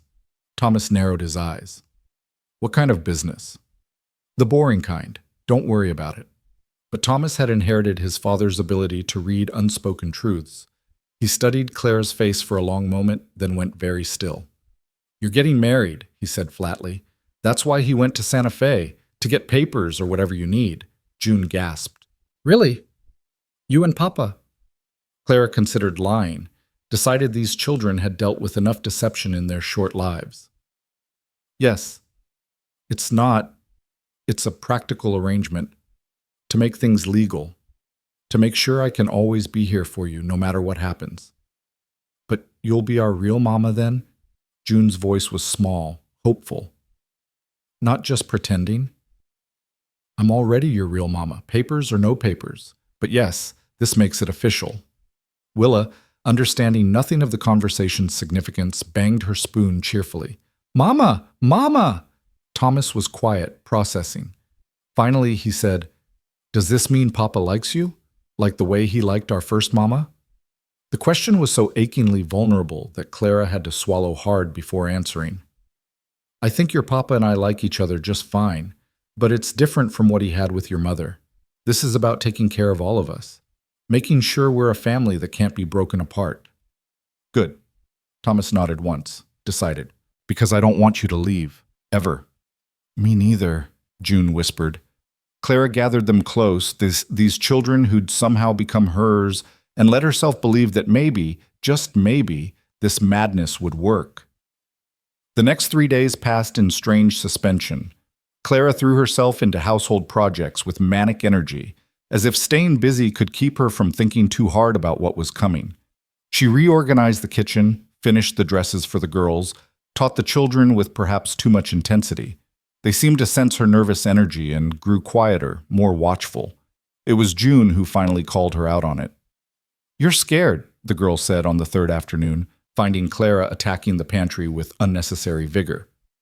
"About marrying Papa." Clara sat back on her heels, caught. "A little." "Why? You already live here. This just makes it official." "I know. It's just—" How did she explain adult fears to an 8-year-old? "Marriage is permanent. It changes things." "Is that bad?" June settled on the floor beside her, unconsciously mimicking Clara's posture. "Changing things? Not bad. Just scary. What if I'm not good at being a wife? What if your father regrets choosing me?" June looked at her with those two old eyes.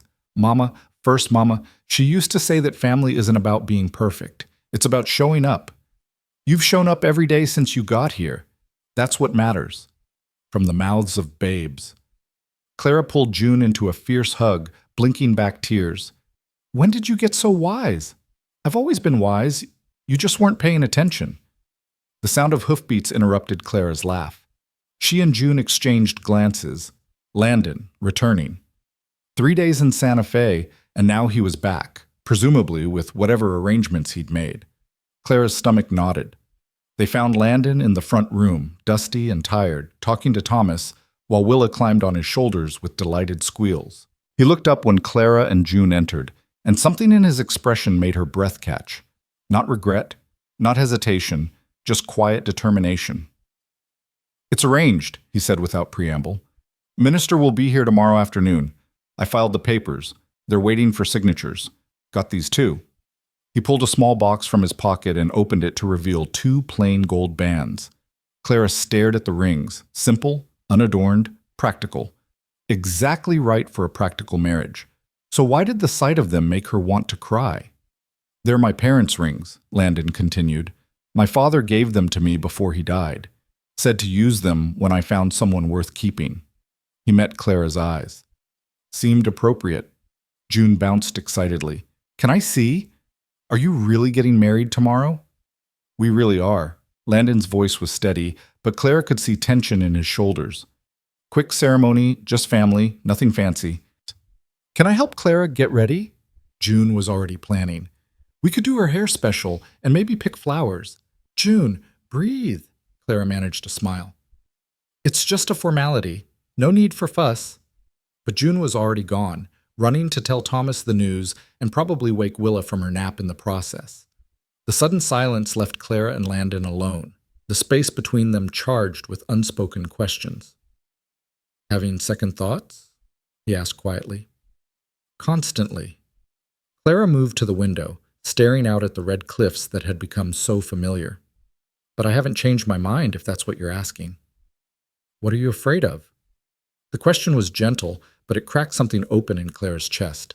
She turned to face him, decision made to be honest, even if it hurt. I'm afraid of not being enough.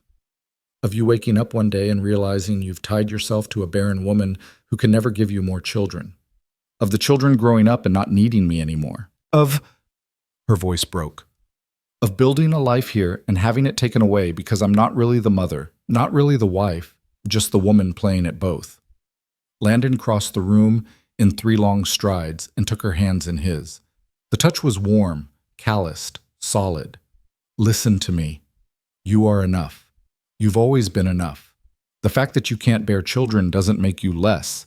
It makes you available to love the ones who need you most. His voice was fierce. As for tomorrow, I'm not promising you romance or passion or any of the pretty things people usually promise at weddings. But I'm promising you this. You will be legally bound to those children. You will have rights that can't be taken away. And if anything happens to me, you will inherit everything. This ranch, the money, all of it. So you'll never be dependent on anyone's mercy again. Clara's eyes burned. I'm not doing this for money. I know. That's why I want you to have it. He squeezed her hands gently. Clara, you saved my family. Let me give you security in return. It's the least I can do. Before she could respond, Thomas appeared in the doorway. Miss Clara, June's trying to cut flowers with the kitchen knife. Thought you should know. The moment broke. Clara laughed shakily and went to prevent her future daughter from either dismembering herself or destroying the garden. But she carried Landon's words with her like armor against the doubt. You are enough. You've always been enough.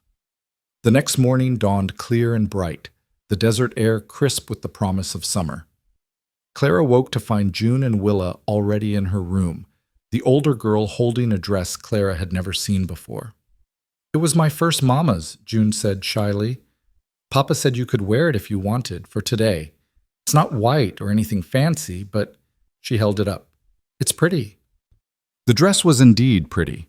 A soft gray-blue cotton with simple embroidery at the collar and cuffs. Amelia's dress. Amelia's wedding, perhaps, or some other significant occasion. Claire should have felt strange about wearing a dead woman's clothes to marry that woman's husband. Instead, she felt honored, as if Amelia herself was giving blessing to this strange arrangement. It's perfect, Clara said, taking it gently. Help me get ready? What followed was perhaps the most unconventional wedding preparation in the history of the New Mexico territory. June attacked Clara's hair with a brush and determination, creating an elaborate updo that would have done a society matron proud.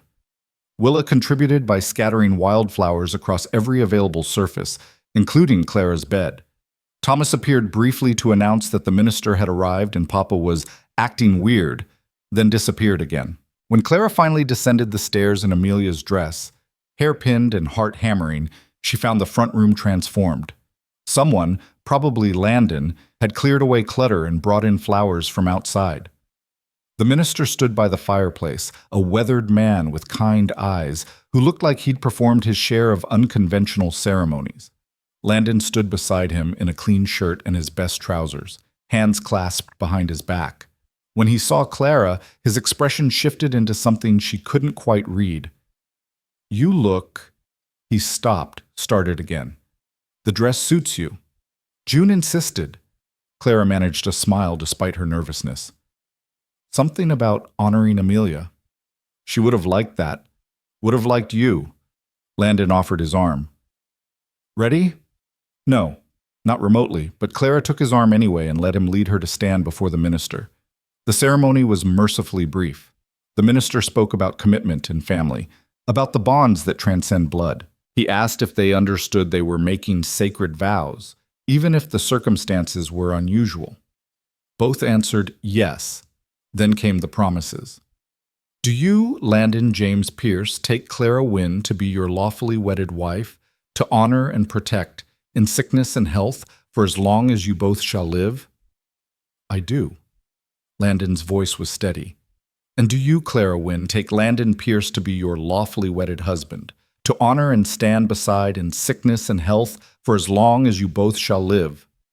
Clara looked at the man beside her, this widower who'd offered her sanctuary and security without demanding she be anything other than herself. At the three children watching with hope written plain on their faces. At the life she'd stumbled into and somehow made her own. "I do," she said clearly. Landon slipped his mother's ring onto her finger. Clara did the same with his father's ring, fingers trembling only slightly. The gold was warm from Landon's pocket, solid and real. "Then by the power vested in me by the territory of New Mexico, I pronounce you husband and wife." The minister smiled. "You may kiss your bride, if you wish." The moment stretched out, awkward and uncertain. This hadn't been discussed, wasn't required. They stood frozen, neither sure what the other wanted. Then Landon leaned forward and pressed a gentle kiss to Clara's forehead, chaste, brotherly, perfect for what they were building. June burst into tears. Happy ones, judging by her grin. Thomas clapped solemnly. Willa, understanding that something significant had happened, started clapping too, shouting, "Mama! Papa!" in gleeful confusion. They signed the papers. The minister congratulated them, accepted his fee, and departed with the air of a man who'd seen stranger unions and figured this one had better odds than most. Then it was just the five of them, a brand new family, legally bound, facing an uncertain future together. Landon cleared his throat. "I had Morrison bring out supplies for a celebration. Nothing fancy, just, I thought we should mark the occasion." That was thoughtful. Clara was hyper-aware of the ring on her finger, of the paper that made her Clara Pierce instead of Clara Wynne. "Though I'm not sure what one serves at a practical wedding."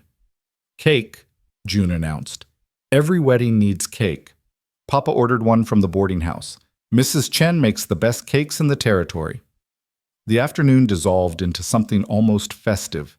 They ate cake that was indeed excellent, drank lemonade, and the children performed an impromptu show that involved Thomas reciting multiplication tables and June reading poetry with dramatic flair. Willa's contribution was falling asleep in Clara's lap, sticky with frosting and contentment.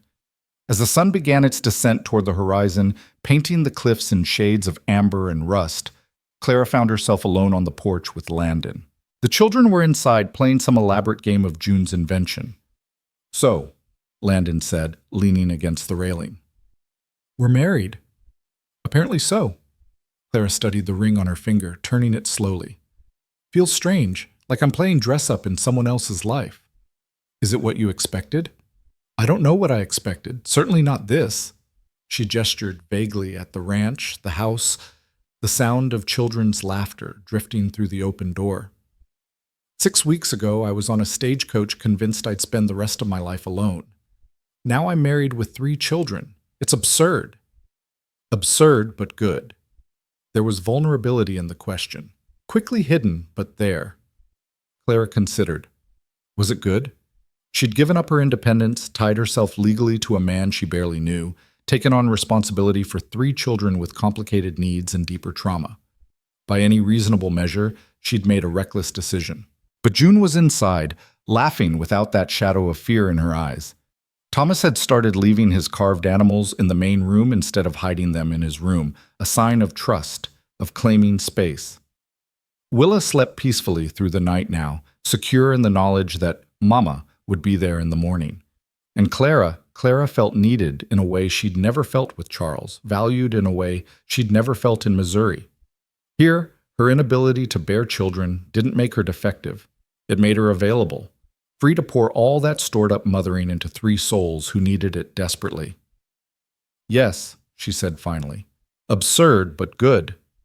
Landon's shoulders relaxed. "Good. That's good." They stood in comfortable silence, watching the sun paint masterpieces across the desert sky.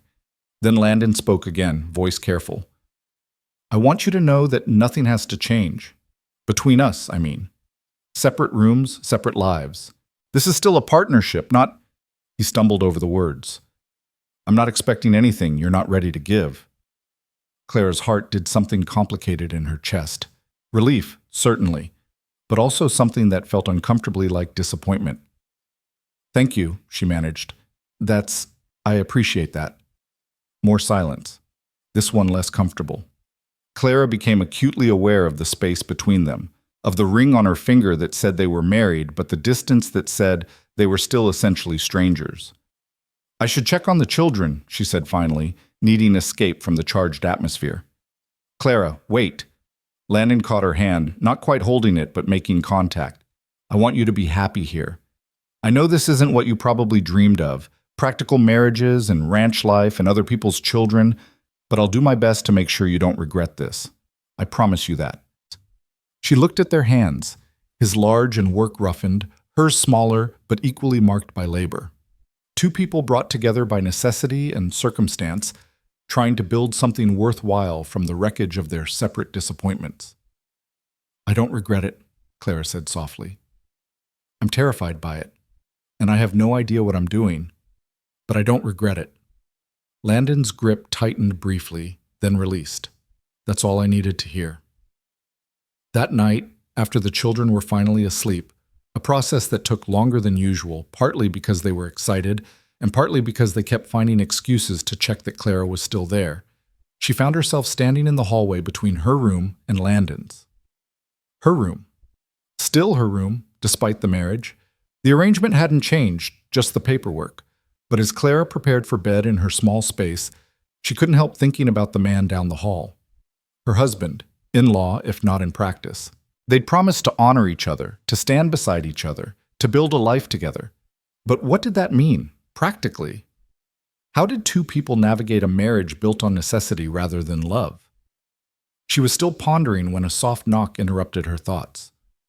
Clara, it's June. Can I come in? Of course. June slipped inside, wearing her nightgown and carrying her slate. She climbed onto Clara's bed without asking, settling cross-legged against the pillows. Can't sleep? Clara asked, sitting beside her. Too much thinking. June studied her slate, running fingers over the frame. Today was good. The wedding, it felt right. Does that make sense? Perfect sense. Thomas said it's weird that we're happy about it, that most kids would be mad if their papa married someone new, but I'm not mad. June looked up, eyes earnest. I'm glad. Is that bad? Is it mean to first mama? Clara's heart twisted. Oh, honey, no, it's not mean. Your first mama loved you and wanted you to be happy. She'd be glad you have someone to take care of you. You really think so? I know so. Love doesn't run out just because someone new comes along. You can love me and still love her memory. Both things can be true. June was quiet for a moment, processing. Then, do you love Papa? The question caught Clara off guard. It's complicated. That means no. June said it matter-of-factly, without judgment. That's okay. First Mama said love takes time. That she didn't love Papa right away either. She had to learn him first. She leaned against Clara's shoulder. Maybe you just need time to learn him. Maybe so. Clara wrapped an arm around the girl. Are you okay with that? With us figuring things out as we go? As long as you don't leave. You won't leave now, right? Even if you decide you don't like being married? I won't leave. I promised, remember? And I keep my promises. June sighed, a sound of pure contentment. Good. Because Thomas would be really mad if you left. He doesn't show it, but he loves you. We all do. The words settled around Clara like a blanket. Warm, heavy, undeniable. These children loved her, had claimed her as their own despite knowing her for barely 2 months, had decided she was worth keeping and damn the consequences. I love you too, Clara whispered. All of you. So much it scares me sometimes. That's what Papa says about us. That loving people is scary because you might lose them. June yawned, the excitement of the day finally catching up. But Thomas says the scary things are usually worth it. Thomas is very wise. Don't tell him that. His head's already too big. Clara laughed softly and helped June back to her own room, tucking her in with the practiced ease of someone who'd been doing this for years rather than weeks.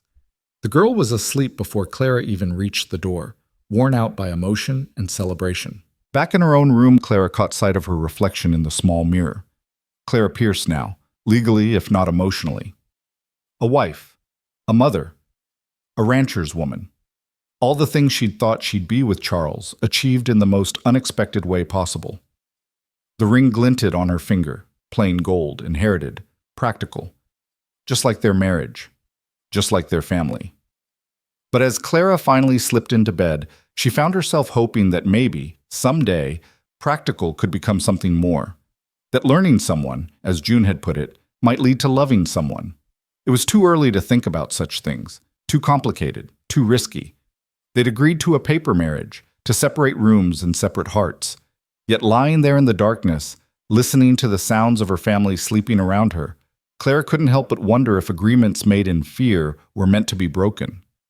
If two people drawn together by necessity might find something resembling joy in the process. If a barren woman and a grieving widower might somehow build something beautiful from their broken pieces.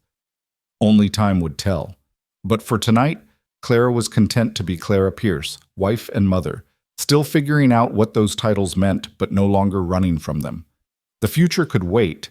Tonight she had a ring on her finger, 3 children sleeping safely under her roof, and a husband who'd promised to honor her exactly as she was. It wasn't the life she'd planned, but maybe, just maybe, it was the life she needed, and that would have to be enough.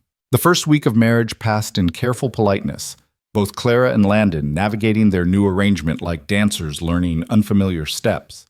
They maintained their separate rooms, their separate routines, speaking primarily about household matters and the children's needs. It was cordial, functional, and increasingly suffocating. Clara told herself this was what she'd agreed to. A practical marriage, partnership without passion, security without surrender. But late at night, lying alone in her narrow bed, she couldn't stop thinking about the man down the hall, the way his voice softened when he talked to Willa, how his hands moved with unconscious grace when he worked with wood or leather, the rare smiles that transformed his weathered face into something almost beautiful. She was beginning to understand what June had meant about learning someone, and the more Clara learned about Landon Pierce, the more she wanted to know. It was Thomas who finally broke through the artificial distance they'd constructed. 2 weeks after the wedding, Clara found the boy in the barn, attempting to saddle a horse that was clearly too large for him. His face was set with determination, but his hands shook as he struggled with the heavy leather. "Thomas, what are you doing?" He jumped, nearly dropping the saddle. "Nothing, just, I need to ride out to the north pasture, check on something." "That's your father's job." "Papa's busy, and I can do it. I'm not a baby." His voice cracked on the last word, betraying the emotion he was trying to hide. Clara moved closer, taking in his red-rimmed eyes and the defensive set of his shoulders. What's really going on? For a long moment, she thought he wouldn't answer. Then, like a dam breaking, the words came flooding out. "I heard Papa talking to Morrison yesterday, when we went to town for supplies. Morrison asked if the marriage was working out, if you were settling in okay, and Papa said..." Thomas's voice broke. "He said it was an arrangement, that you were here for us kids, not for him, that he didn't expect you'd stay if we didn't need you anymore." Clara's heart clenched. "Thomas, is that true? Are you only here because of us? Because if we get older and don't need a mama anymore, will you leave?" His eyes filled with tears he refused to let fall. "Because I'll need you forever. I'll never stop needing you, I swear." Clara knelt in the hay, not caring about her dress, and pulled the boy into her arms. He resisted for a moment, then collapsed against her, finally letting the tears come. "Listen to me," she said fiercely, holding him tight. "I'm not going anywhere. Not when you're grown, not when you're old enough to handle things yourself, not ever. Do you understand? I chose this family. I chose you. That doesn't have an expiration date." "But Papa said..." "Your Papa is scared too. He's trying to protect himself from getting hurt, but that doesn't change the truth." Clara pulled back to meet Thomas's eyes. "I love you. I love June and Willa, and I..." She stopped, surprised by what she was about to say. "I love your father too. Maybe not the way married people usually love each other yet, but I care about him. I want to build a life here, with all of you." Thomas wiped his nose on his sleeve. "You really mean it? Have I ever lied to you? No? Then trust me now. I'm staying, through everything. Through you growing up and not thinking I'm cool anymore. Through arguments and hard times and all of it. That's what family means. The boy nodded slowly, then threw his arms around her neck. I'm glad you married Papa. Even if it's weird, even if it's just an arrangement or whatever, I'm glad you're here. Clara held him until his breathing steadied, until the fear drained out of his small body. Then she helped him unsaddle the horse, properly, teaching him the right way, and walked him back to the house with her arm around his shoulders. But Thomas's words haunted her for the rest of the day. An arrangement. That's how Landon had described their marriage to Morrison. Technically true, but hearing it stated so baldly hurt more than Clara wanted to admit. That evening, after the children were in bed, she found Landon in his study, a small room off the main house where he handled ranch accounts. He looked up when she entered, surprise flickering across his face. Clara, is something wrong? I need to talk to you. She closed the door behind her, steeling herself. Thomas told me what you said to Morrison, about our marriage being an arrangement. Landon set down his pen, expression guarded. I see. Is that really how you think of this? Of us? Clara kept her voice level, but emotion leaked through. As a business transaction? Me providing childcare in exchange for room and board? That's not... He stopped, frustrated. That's not what I meant. Morrison was fishing for gossip. I was trying to shut down speculation about whether we're actually in love or whatever romantic nonsense people expect. So you told him I'm here for the children, not for you. Aren't you? Landon's voice was quiet, almost gentle. That's what we agreed to, Clara. A practical marriage, separate lives. I thought that's what you wanted. It was. It is. Clara moved closer, hands clenched at her sides. But Thomas is terrified I'll leave when he gets older, when the children don't need me anymore. And I realize that I've never actually told you. She took a breath. I'm not just here for them, Landon. I'm here for you too. His expression shifted, something raw and vulnerable breaking through the careful control. You don't have to say that.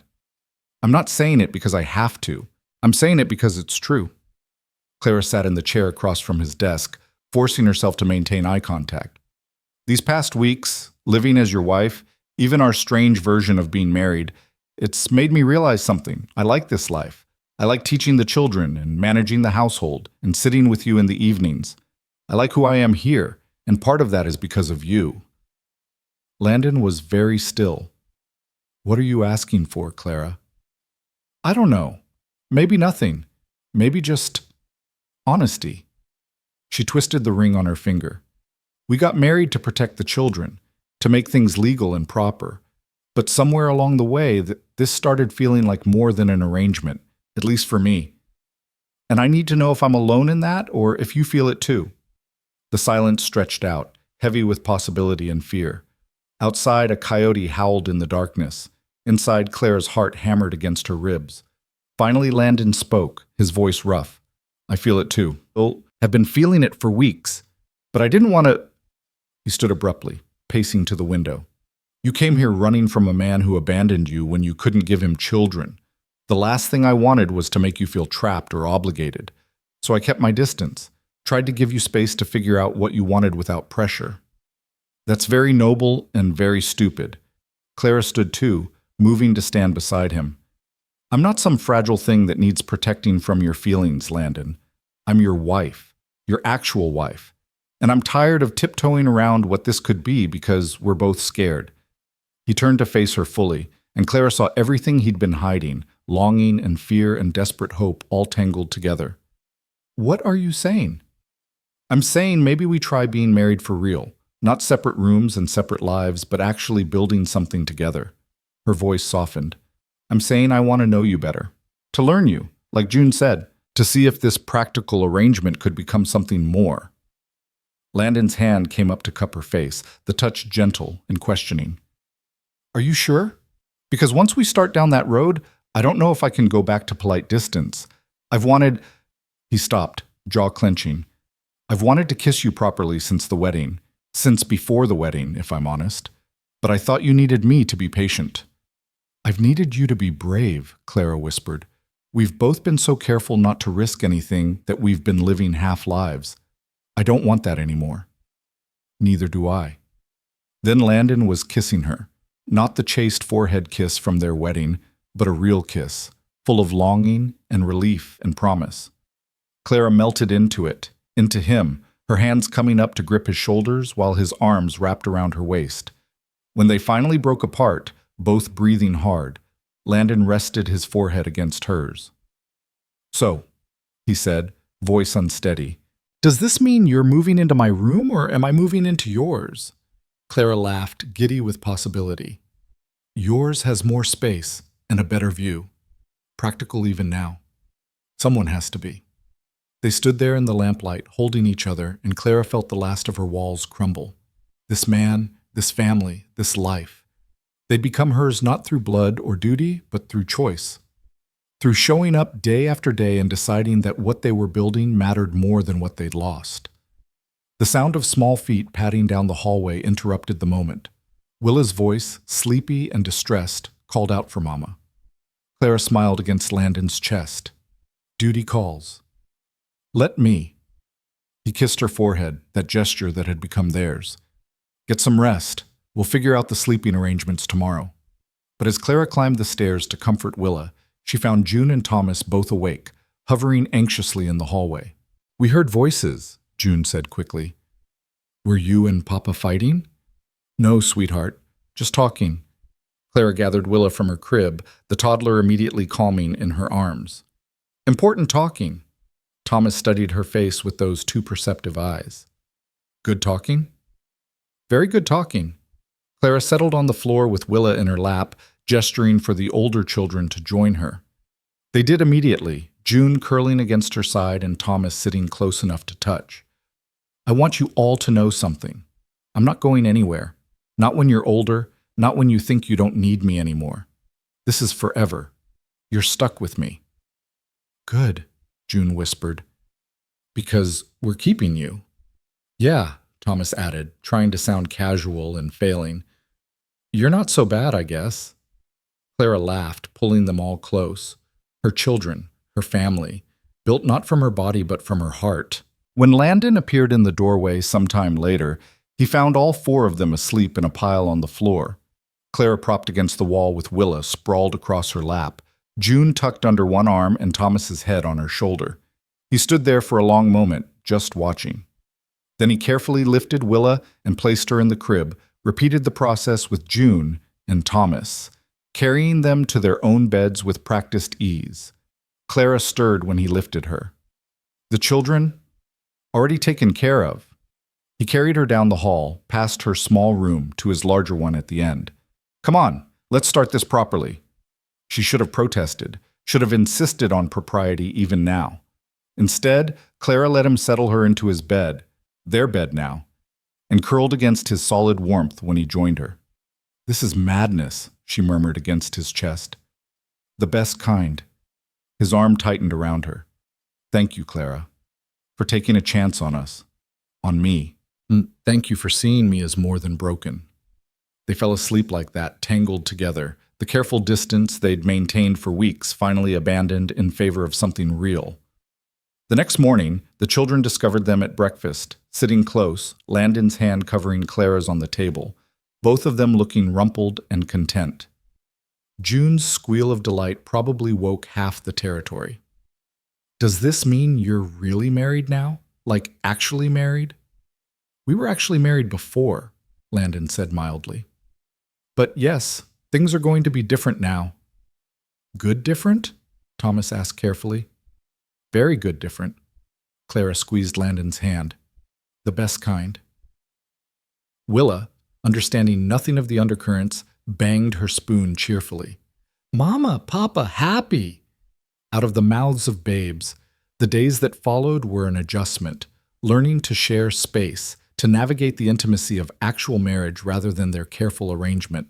But it was easier than Clara expected, as if they'd been building toward this all along and had just needed permission to stop being afraid. The children blossomed under the new dynamic. June grew confident, her nightmares decreasing in frequency. Thomas started bringing his carved animals to show both Clara and Landon, seeking approval from them as a unit rather than separately. Even Willa seemed to sense the shift, her vocabulary exploding as she chattered to anyone who'd listen about Mama and Papa, as if they'd always been together this way. It was almost 3 months after the wedding when the real test came. Clara was in the garden, showing June how to identify different herbs, when she heard the sound of multiple horses approaching. She straightened, shading her eyes against the afternoon sun, and felt her stomach drop. A man in official-looking clothes rode at the head of a small group. Behind him, Margaret Dawson sat side-saddle on a gray mare, expression triumphant. "Mrs. Pierce?" The official dismounted. "I'm Arthur Hendricks, Territorial Family Services. I'm here to investigate a complaint regarding the children in your care." Claire's blood went cold. "What complaint?" Margaret spoke up, voice dripping false concern. "We're worried about the children's welfare. Living situation seems irregular. A woman who appeared out of nowhere, married in suspicious haste, possibly taking advantage of a grieving widower. Someone had to look out for those poor orphans." "They're not orphans. They have a father." Clara kept her voice level despite the fury building in her chest.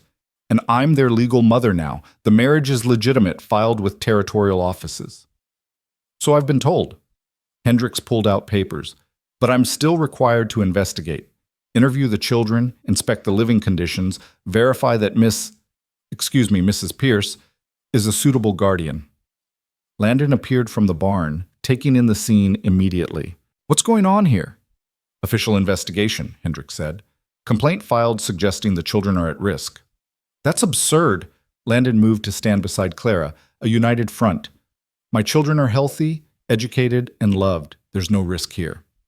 "Then you won't mind if I verify that." Hendricks' tone was polite but firm. "Where are the children now?" Thomas and Willa were napping inside. June stood frozen beside Clara, face pale with fear. Clara put a protective hand on the girl's shoulder. "June is right here. The younger two are resting." "June." Hendricks crouched to the girl's level, trying to look friendly. "Can you tell me about your home? Are you happy here?" June's eyes darted to Clara, to Landon, then back to Hendricks. Clara could see her struggling, trained by too many adults who'd hurt her to be careful what she said. "It's okay," Clara said softly. "Just tell the truth." The girl took a breath. "I'm happy. Clara, my mama, she teaches us every day. Real lessons, not just primers. She makes the house feel warm. She doesn't yell or hit or say we're too much trouble." Her voice grew stronger. "She saved Willa's life when she got the fever. She stayed up all night taking care of her. The other ladies would have just called the doctor and waited, but Mama knew what to do." "And your father? How does he treat Mrs. Pierce?" "He loves her." June said it with absolute certainty. "Maybe he didn't at first, but he does now. I can tell. He smiles more. He doesn't look so tired all the time." Hendricks made notes, then gestured toward the house. "I'll need to see the living conditions. Interview the other children." What followed was the most humiliating hour of Clara's life. Hendricks inspected every room, made notes about cleanliness and organization, woke Thomas and Willa to ask them questions about their care. Margaret Dawson followed, making pointed observations about how quickly things had progressed. But the children saved them. Thomas, despite his initial wariness, spoke clearly about his lessons and the carved animals Papa helped him make. Willa, when asked if she was happy, launched herself at Clara with a shrieked, "Mama!" that probably answered the question better than words could. Finally, Hendricks finished his inspection and gathered his papers. "The children appear well cared for. The house is clean, they're being educated, and they show no signs of neglect or abuse." He looked at Margaret Dawson. "I'm not sure what you expected me to find, ma'am, but there's nothing here that warrants intervention." Margaret's face reddened. "But the situation, it's improper. She trapped him into marriage." "The marriage is legal and appears to be working well for all involved." Hendricks' tone cooled. "Mrs. Dawson, filing false complaints wastes territorial resources and harms families. I suggest you find more productive uses of your time." He turned to Clara and Landon. "You're in the clear. Paperwork will reflect that the children are in good care. I'll file my report within the week." After they left, Margaret Dawson looking murderous, Hendricks appearing relieved to escape, the family stood in stunned silence. Then June burst into tears. "I was so scared. I thought they'd take us away." Clara gathered all three children close. Landon's arms wrapping around all of them. They're not taking anyone anywhere. We're a family, legal, official, and not going anywhere. That night, after the children were finally asleep, it took extra time, all of them needing reassurance. Clara found herself shaking with delayed reaction. Landon pulled her close on the porch, both of them staring out at the darkened landscape. "That was too close," she whispered. "If we hadn't actually gotten married, if we'd just kept the informal arrangement. But we did. You're their legal mother. The paperwork is filed. Margaret Dawson can complain all she wants, but it doesn't change the facts." He kissed her temple. "You saved us. Again." "We saved each other." Clara turned in his arms to face him. "That's what family does." The months that followed proved her right. The ranch prospered under their combined management. The children grew and thrived, secure in the knowledge that their family was permanent.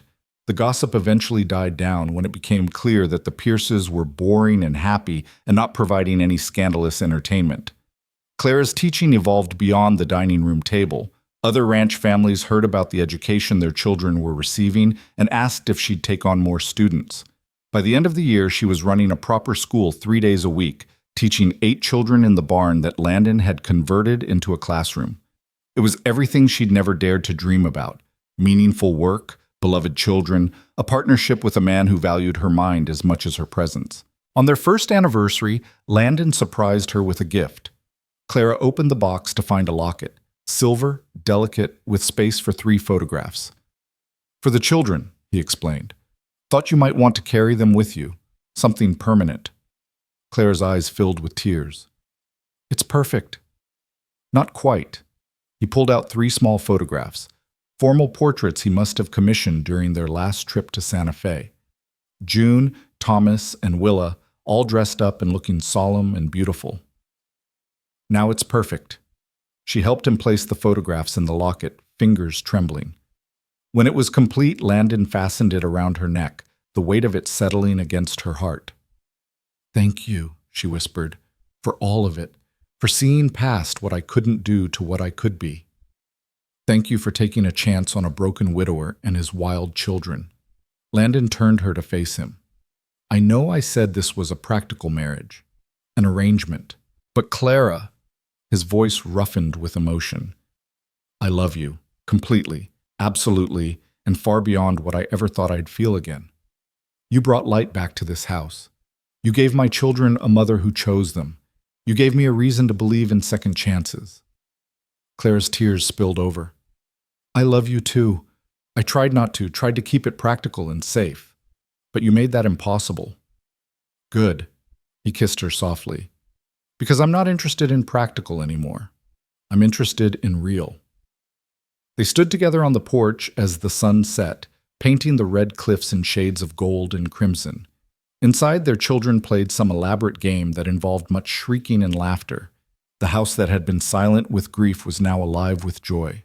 Later that evening, after the celebration dinner and the children's enthusiastic attempts at making an anniversary cake, Clara found herself in the small room that used to be hers, now converted into a study where she planned lessons and wrote letters.